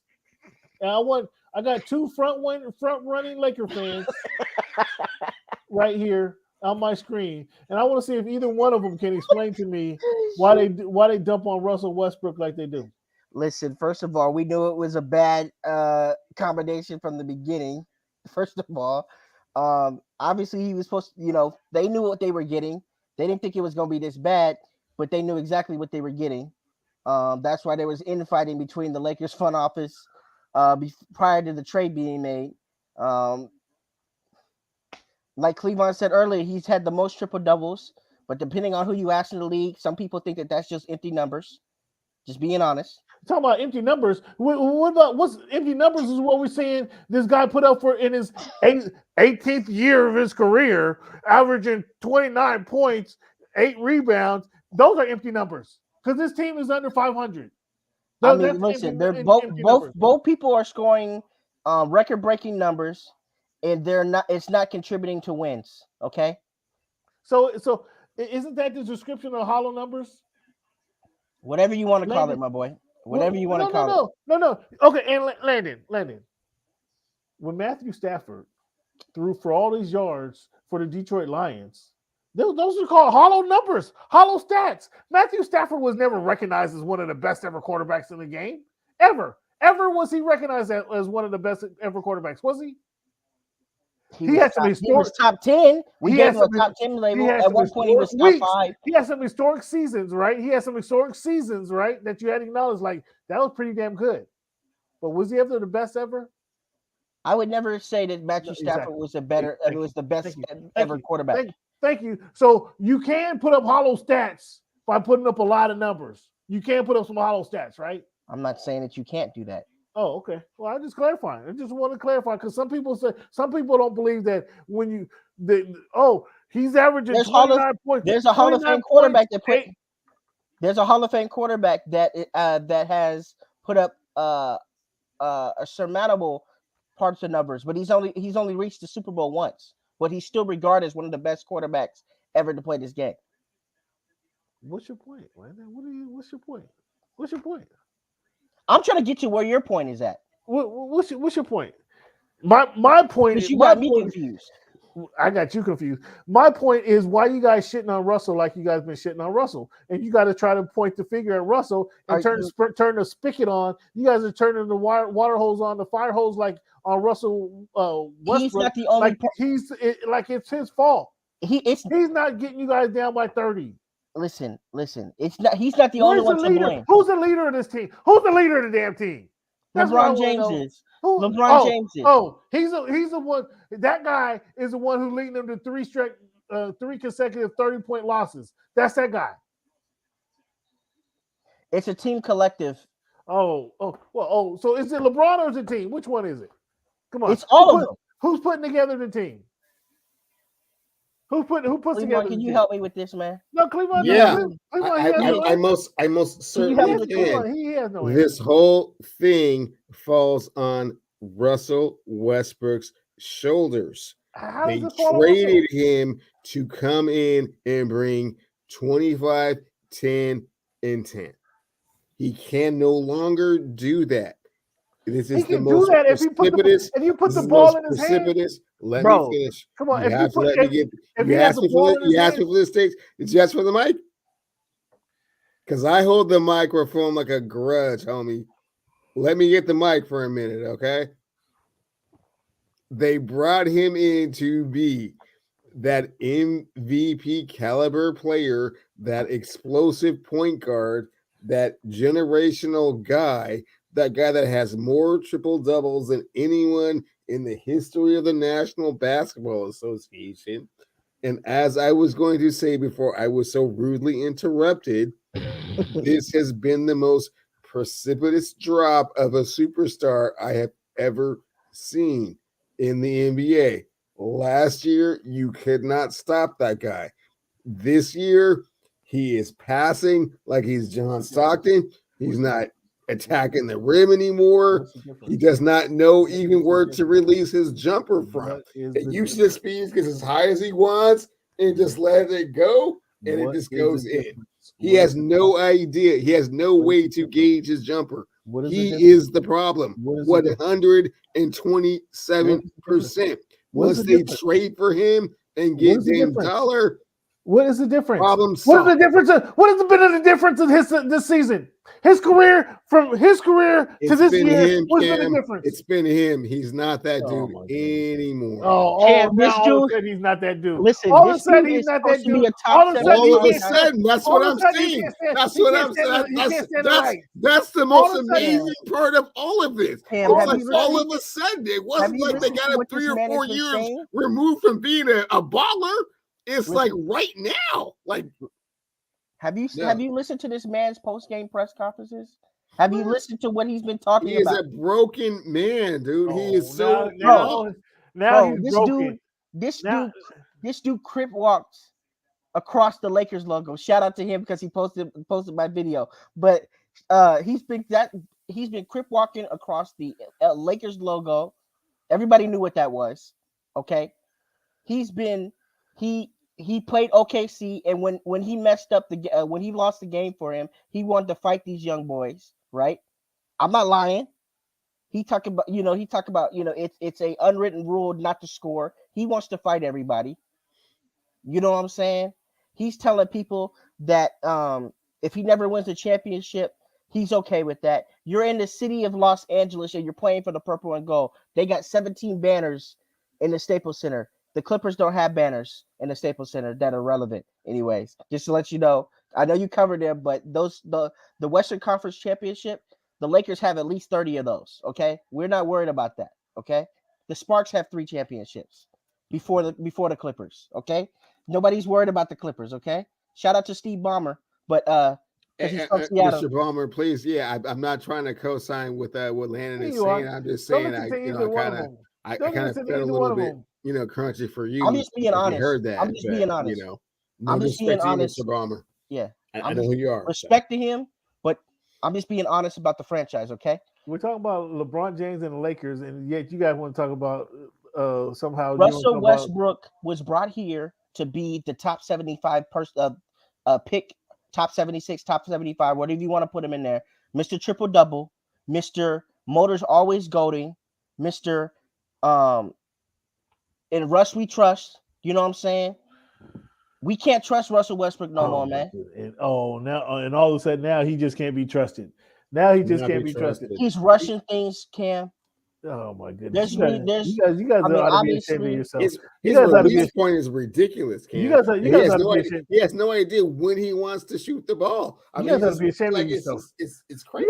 You guys both ought to be ashamed of yourself. You couldn't celebrate enough that you had Russell Westbrook coming to your squad, and now all of a sudden, a mere few months later, now all of a sudden you can't stand him. He doesn't even know his release point is way off. He can't dribble the ball. Did not realize that his mental psyche was fragile like that. It was kind of weird. Bro, he's always been kind of a warrior that kind of came with it and always brought it. But man, yeah. Listen, Cam. This dude. Next question. This dude is airballing. He's missing wide open layups. It's time to move on from this. Lost experiment. It didn't work. Lost experiment. Listen. Remember, he wanted to play with Kawhi and the Clippers. And listen, Paul George, Kawhi called him up and said, "I need Paul George." That was pretty shitty. Instead. that was pretty shitty. If that story was accurate, if that's 100% accurate, Kawhi Leonard gets some cool points for that, because that was pretty shitty. He gets some vision points, right? Like if that went down just how it was reported, that Russell called Kawhi, said, "Let's team up in LA," and Kawhi called PG and said Russell was trying to leave OKC. Why don't you come with me to LA? Like, that's pretty shitty. Like, Kawhi gets some vision points. You're exactly right. He gets some vision points for that shit if it went down like that. But you guys are shitting on my man. Russell Westbrook, you guys shouldn't be shitting on him like that. Man, that was a great career he had, man. He was really, really good there once upon a time. Played for the championship in 2000. You're cold. Yeah, man. That was great. Won an MVP. Has the most triple doubles in the history of the NBA. That's amazing. You think Russell Westbrook can help the Clippers next year? In all seriousness, you think Russell Westbrook he's not what they need. Can help the Clippers next year. He's not what they need. How come? Let it enlighten us.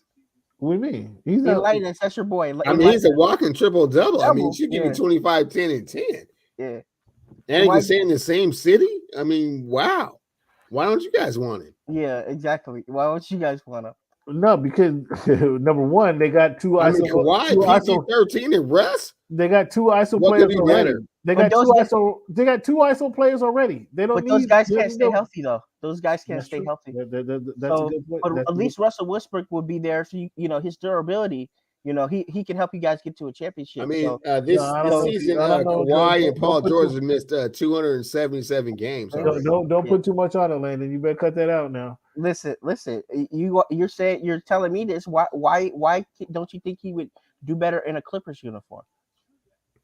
It's a different scheme because they don't run with a traditional point guard. They have everybody passes the ball. Everybody touches the rock. Everybody passes the rock. But if they had a traditional point guard a couple years ago, they might have won a championship. You're right. If they had a traditional, if they had Rondo a couple years ago, they might have won a championship. You are absolutely right. Russell wasn't there a couple years ago, so it's a different team. You're absolutely right. If they had one a couple years ago, that's a very. I'm talking about the Clippers. Well, this will be a conversation next year, gentlemen. So let's not harp on this too tough. Yeah. Okay, so I got I'm just trying to figure out before we wrap things up. I got an interesting question. This debate's been going on midway. This debate's been going on, I guess, since the season started in October, somewhere about November, mid-November. This kind of debate kind of kicked off, and because this guy is just playing out of this world, like it really, you can't really stop the debate. But you guys know Jaw's playing at magnificent, right? He's MVP. He's having an MVP type season this year. Yes, MVP type season, not MVP season. MVP type season. So well, the reason why I'm saying that because the media has Joel Embiid as the front runner. So absolutely. If I had a vote, I would give Ja my vote, but I'm not a voting media member. Well, Landon, I mean, thank you so much for interjecting your opinion. Yeah, you front running Laker fans think alike. You front running Laker fans think alike. Ja's not running no MVP. It is Joel Embiid without a doubt. I just said he's the front runner. Why are you twisting my words? I said if I had a vote, I would give it to Ja over Joel Embiid. Didn't I just say that? Yeah, and I literally said that I just said to you, Josh not winning no MVP. I just said that to you. Did I say I said he's having an MVP type season? Didn't I say that? And, well, nobody's ignoring. Didn't I say that? And then you grilled me about. MVP. And you told me that I'm a front running Lakers fan. How does that have to do with the Lakers? Well, no, what I was saying is you front running Laker fans think alike because Cleveland was saying Ja's the MVP as well. Yeah. Well, he can see with his eyes that what Ja's doing. That's why. We know who's probably going to get the MVP if he stays healthy. We're not disagreeing with that. Landon, I'm gonna ask you this question. Here. Let me ask you this question, Landon. And this is not. I got a couple more questions, but since you want to jump on the MVP tangent, you brought his name up, so I just interjected. I brought whose name up? You brought up Ja Morant's name. Ja Morant, but okay. All right. Well, I got a question about Ja Morant, but let me ask you this question before we get there. Just give me a second. I gotta find it. You're supposed to be prepared for this. You know what I'm saying? You're bringing us on. Oh man. I'm very prepared for this one. But this is just a question I brought up since you haven't been a part of this discussion, but Cleveland has been part of the discussion. Cleveland probably know what I'm looking for. But I'm trying to find it. It sounds like you're the one with no common sense, but while we just keep right here's my question for you. Here's a question that came up, and we want to see what you think about it. The next NBA MVP will be an American-born player in 2021 and 2022. Do you agree with that? Yes or no, Mr. Landon? No, because Joel Embiid is I think is born a non-American. Okay, enough said, Landon. Enough said right there. Enough said. Back to back. Actually, because Giannis won it the year before, right? Giannis won it before Jokic, right? That would be 3 consecutive seasons if it happens this year. Yeah, some people don't think there's basketball played outside of the U.S. borders. And you know what? I take the field over the 4 players aforementioned. I mean, Giannis, Joker, Embiid, Luka. And the way that Luka's playing, I took the field. I'll take that bet every day. Okay, all right. We're gonna talk about your bets here, Cleveland, too. Don't let the fans down. Listen, serious question, guys. Serious question, guys. All bias aside, I have no bias at either one of these guys. I bet. Who are they? But there's a comparison going on right now. Ja Morant's in his 3rd year in the NBA. Somebody else was in his 3rd year in the NBA with the year that he won an MVP. Who are you talking about? Who was having the most impressive 3rd year in the NBA? Ja Morant, or was Allen Iverson? Is that who you want? I'm having a brain fart. No, what was the guy? Derrick Rose.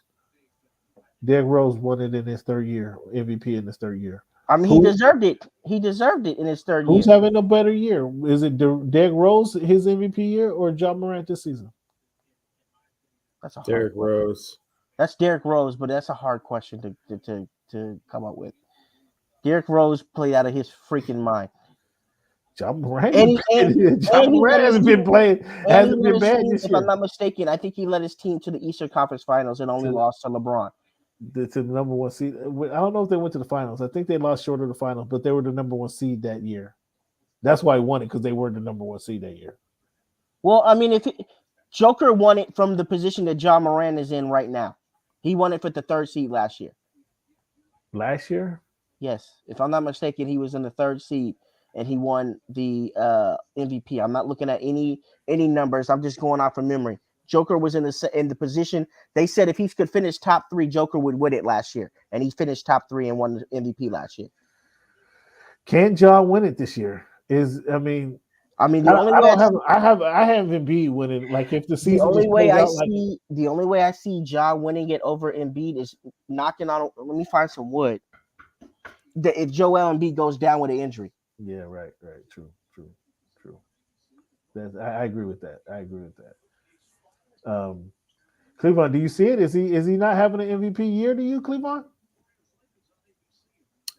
Joe would have to do something miraculous, like kind of get to the 2 seed, I think, which is and possible. which is Yeah, impossible with they're Golden right there. State and Phoenix. No, he's not. They're not getting to the 2. And with the way Harden and Embiid are playing right now, they could easily get to the 1. So So no love for Ja, huh? I mean, I got love for Ja. I think much love for Ja. I mean, I think Ja is the most deserving. I just think that he would have to do something miraculous to actually get the vote. That's all I'm saying. Joel is the pick for the media right now. So it's always about media narrative. Last year, they felt like if he didn't get hurt, he probably would have been the front runner. Right. Then that's what it is. If he plays solid and all the way through, I mean, I don't know that you put it on the media pick. I mean, he plays. They're the ones picking the award, though, Kim. The voting members are the ones that are picking the awards. No, but the way you put it right there is he's a pick for the media. Like they're picking it only because Just like he's a good guy Steph or Curry they wanted to give it to Steph Curry last year, but he was in the 8th seed. He still finished 3rd, if I'm not mistaken. Steph Curry in the 8th seed still finished 3rd. Yeah. Come on now. And where's the darling in the NBA? Philly. Where's the darling in the NBA? Where's he gonna finish at? He'll probably finish top 5. But you got to think about it this way. There's also voters fatigue. Voter fatigue. Yes. Giannis won it back to back. And how long do you think it's going to take before him to possibly get another MVP? Maybe a couple of years. Yeah, I mean, crazy thing is he's having just as good of a year this year than he had last year. Exactly. It just looks different. You got to go miraculous. You got to do the miraculous thing, like Russell Westbrook. I mean, your favorite point guard, Russell Westbrook, right? He averaged a triple-double 3 seasons in a row, right? But you're not going to get an MVP award averaging triple-doubles 3 seasons in a row when we gave it to you, or I didn't give it to you, when the media gave it to you your first year when you did it. You know what I'm saying? Because he was a 6th seed, if I'm not mistaken. He was a 6th seed and won the MVP. And to be honest with you, James Harden should have won it that year. Probably so. I don't disagree with that year. James Harden should have won this award by now. He should have won back to back, and then Giannis should have been the one that won it when he won it. But James Harden should have that first MVP that Giannis has, in my opinion, because he was playing out of his mind. So who would you guys say is having the better year? Is it Ja Morant or is it Iverson had that better year in the 3rd year? You mean Derrick Rose or Allen Iverson? Derrick Rose. I meant Derrick Rose. I'm sorry. Derrick Rose won the MVP. So until Ja Morant can get that MVP, there's nothing better than that. You know what I'm saying? Well, I hear you, but we really can't. I understand what you're saying, and you're not wrong. But I mean, we can't wait until the end of the year. No, I'm saying if Ja Morant got it this year, huh? A healthy Derrick Rose is better than a healthy Ja Morant. Oh no, please! Oh no! I like the way you put that, but no, Ja is better than Derrick Rose. Derrick Rose is explosive. Ja Morant's explosive. No way, dude. Ja Morant's explosive. And guess what? People were afraid of the way that Derrick Rose is jumping, just like people are afraid of the way that Ja Morant is jumping right now. I think it's different though. He landed the wrong way, just like Derrick Rose landed the wrong way. We're having a totally different conversation right now. You need to post that, man, out to the masses, man. Derrick Rose versus Ja Morant. It's gonna be Derrick Rose, and it's not. It's gonna be Derrick Rose, and a lot of those guys are not just from Chicago. You guys, I'm about to go pull. Derrick Rose has a cult following. Go look that up. That's just hoop, man. That's just that's not taking nothing away from Ja, man. It's not just Chicago. You might be caught up in the moment, but no, he's not Derrick Rose good, man. They're comparing him to Derrick Rose for a reason. You saying he's not Derrick Rose good? No. Bro, Derrick Rose is the youngest MVP ever. Jordan didn't do that. Kobe didn't do that. Shaq didn't do that. What was Derrick Rose doing anything in that year that I remember him being quick and getting to the Choose your hoop. words wisely when you talk about D Rose. Choose your words wisely. I'm trying to think. when you What talk I about mean, D-Rose. John Morant is done.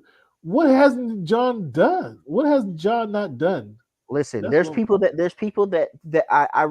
are saying that the Memphis is good, but they went 10-2 without John Morant Without him, right? Yeah, sure. this You're right. year. Yeah. And that's one of those stats that makes absolutely no sense, and you can't really. I'm not an interpret analytical. that to mean I'm not anything. really an analytical guy, Because but that would mean that you were saying that they're a better team without John Morant, which is not Right. the truth. So no. But there are people that are in. but he's not Derrick Rose good. So what Yeah, year he's did getting Derrick there. Rose? What year did Derrick Rose? He won in his third year, so that was 2011. All right, guys. So I'm gonna spit out some numbers here for you guys. 25 points a game, 7 assists, 4 rebounds. 25, 7, and 4. Right. 25, 7, and 4. Ja is 27, 6, and 6. Okay, you got to put it in context. The defense schemes were different back when Derrick Rose was at the early years. It was a little bit more tougher, as far as in the paint area. You don't have anybody that are real centers really like that outside of Steven Adams that's really giving punishment like that down low. You know what I'm saying? Like, so he can go and dunk on people whenever he wants to. Derrick Rose is dunking on people, but I mean, you're not doing that. You're not climbing that tower wall the whole time, like John Morant's doing right now. Bro, you get them bifocals fixed, man. The eye test is not. Derrick Rose. Derrick Rose. You talking to me? You talking to me, or you talking to Cam? I'm talking to Cam. I mean, I don't even know why are we going. I don't even know why we're having this conversation. I really don't. I really don't understand. John Morant is not as good as Derrick Rose. I don't care. I don't care what numbers you're throwing at me in 2022. It's not even. Why is this a conversation? Okay. I'm looking at one more number. Hey, we're not disrespecting John Morant in any way, shape, form, or fashion. I just said I think he should be the MVP this year, but no, he's not. He's not Derrick Rose good, man. Before he turned into Mr. Glass, and you know what? Everybody was lost, years and years off his career. I mean, he missed 2 straight years. Listen, but I mean, before all that, we're talking about Derrick Rose. Remember, everybody was saying who's better, Derrick Rose or Russell Westbrook back then? Who's better, right? Love John, man, but he's not Derrick Rose good. So this what I'm looking at does not break it down. Well, it does breaks it down per season, for year. I was trying to compare the same seasons though. Right now, there's a comparison number wise. There's not a comparison skill wise, and that's what we're trying to tell you. Player efficiency rating, a measure of per minute production, standardized such that the league average is 15. The PER, this guy's PER is 25.3. This guy's PER is 17.2. This guy's win share, an estimate of the number of wins contributed by a player. This guy's win share is 6.1. This other guy's win share is 1.4. Who's who? Yo, what up, bro? What's poppin'? Chillin', man. Who's who? Good time. Can you tell? Who cares, man? I mean, why are you trying to stat me to death? Cam, why better than John Morant? I don't care. Cam, why are we having this conversation? Why are we having this conversation? You keep throwing all these arbitrary sabermetrics like it's gonna change our opinion, man, or anybody's that knows hoop. Cam, I'm in the room with a bunch of people that are from Chicago right now. If I come out the mic and say to them that with a straight face that we're having a conversation about John Morant. John Morant's PER is 25.3. 25.3. His win share is 6.1 versus 1.4. I mean, come on, guys. I mean, because I think you guys is blinded by history right now. I think you guys are blinded by history. Yo, Mikey, I'm on a recording with my cousin right now. I don't think there's a comparison, but do you think there's a comparison between Derrick Rose MVP season to John Morant season right now? I'm numbers wise, it's almost the same. And I think Derrick Rose had 1 assist higher, and John Morant might be a slightly better rebounder, but points wise, it's like the same thing. Points wise, it's the same as what they just said to me. Statistically, or no, I'm talking about skill set. I'm talking about a healthy D Rose. No, John Morant is way more skilled than Derrick Rose is. Oh, ouch. And that's a Chi-Town cat. Okay. No, he's from New York. Ouch. Okay. Ouch. Okay. All right. You might want to hang up that phone call now, Landon. You might want to hang up that call now. And it turns out you're actually talking to somebody who knows something about who. We're talking about everything, but yeah, for the most part, he's throwing. My cousin's throwing stats at me left and right. Get off the phone. Not know what you're talking about. Yeah, get off the phone. Get up. He's like, put him on speakerphone. No, I can hear him clear. You can't hear him. No question. Hey, thanks for your contribution there, big fella. Hey man, way to go, big dog. Call into the show next week. Yeah, you might need to call in. Hey, Landon, we need him to call into the show. The season's not over yet, so we can't even Yeah, he said the season ain't over yet, man. Of course the season's not over yet. But we need him to call into the show, Landon, because you don't know nothing about hoop. Clearly. I don't know nothing about hoop. Clearly. Your boy's educating you right now. I need to talk to him. You're telling me that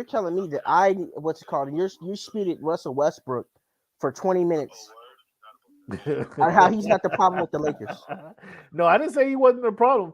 I just said what he has done, and now all of a sudden you guys turn on him. That's what my point was. You guys have turned on him like he should. Anyway, let's get past this because you clearly don't know what the hell you're talking about. Hey, Landon, you can go. Appreciate you for tuning in, man. Let the people know where they can find you. They can find me at everything at Landon Buford. And if you want to check out my writing, it's at LandonBuford.com. Hey, thanks for chiming in, Chief. Have a good one. We'll holler at you. No doubt.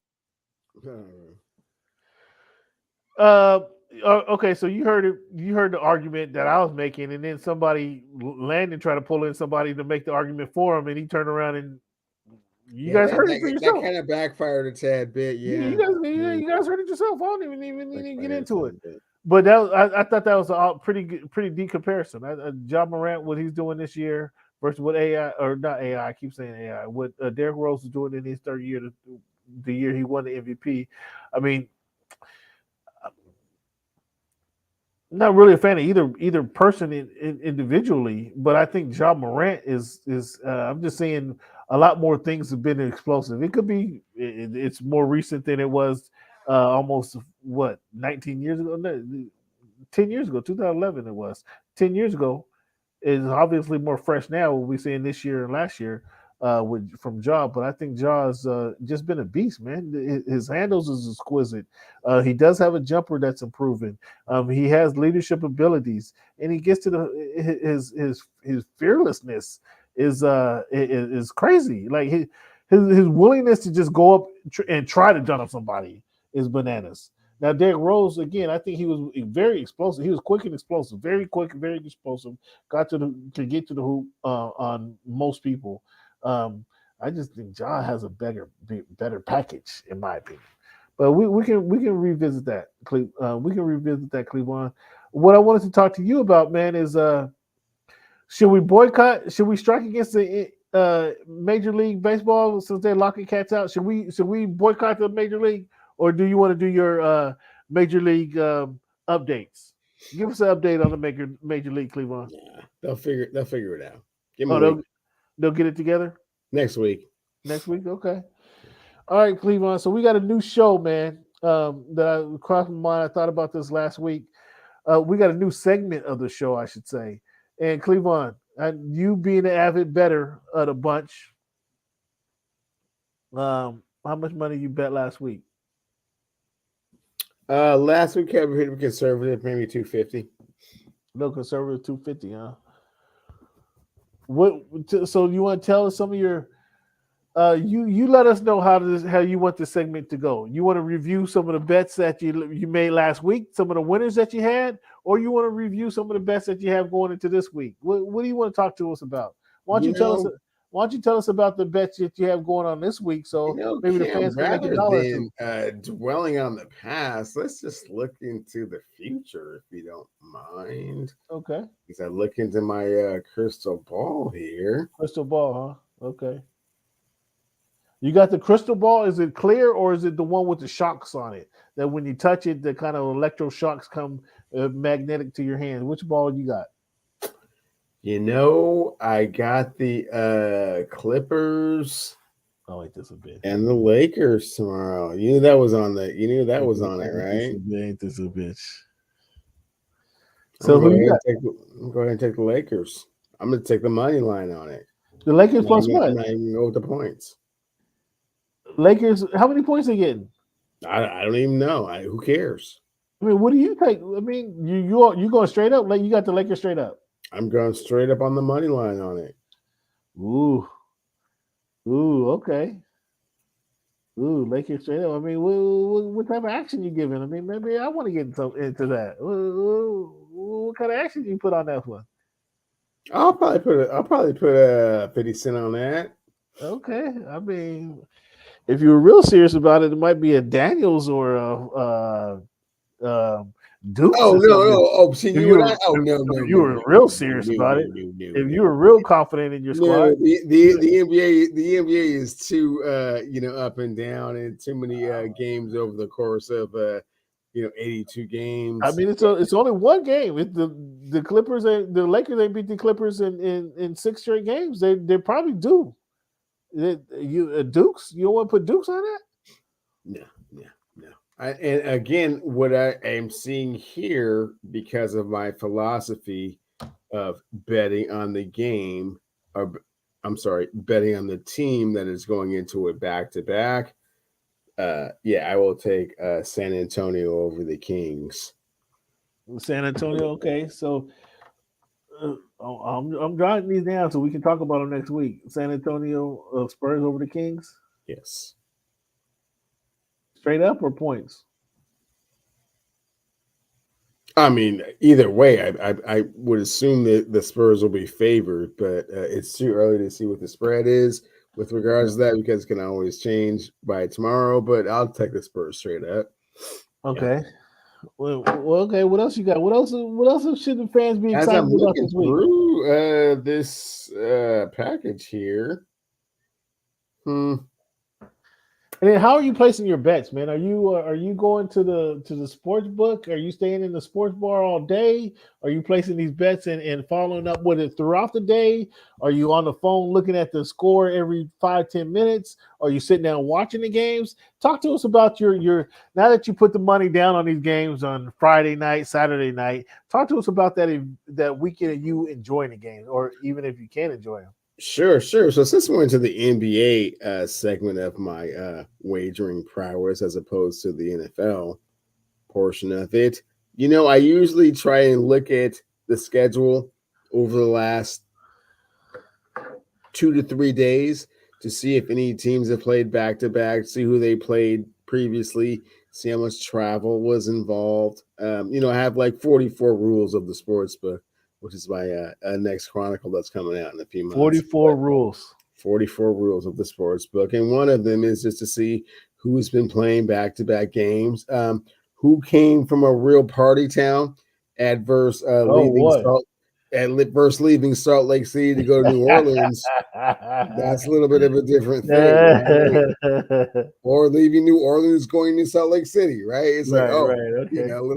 You're right. So the energy level is different. So there's a lot of factors that, play a part in, my wagering predictions, but just kind of off the fly, I like the Lakers to try to bounce back from just this horrific tailspin they've been in. And, I like the San Antonio Spurs because the Sacramento Kings are playing back-to-back games, and that's always hard on NBA players.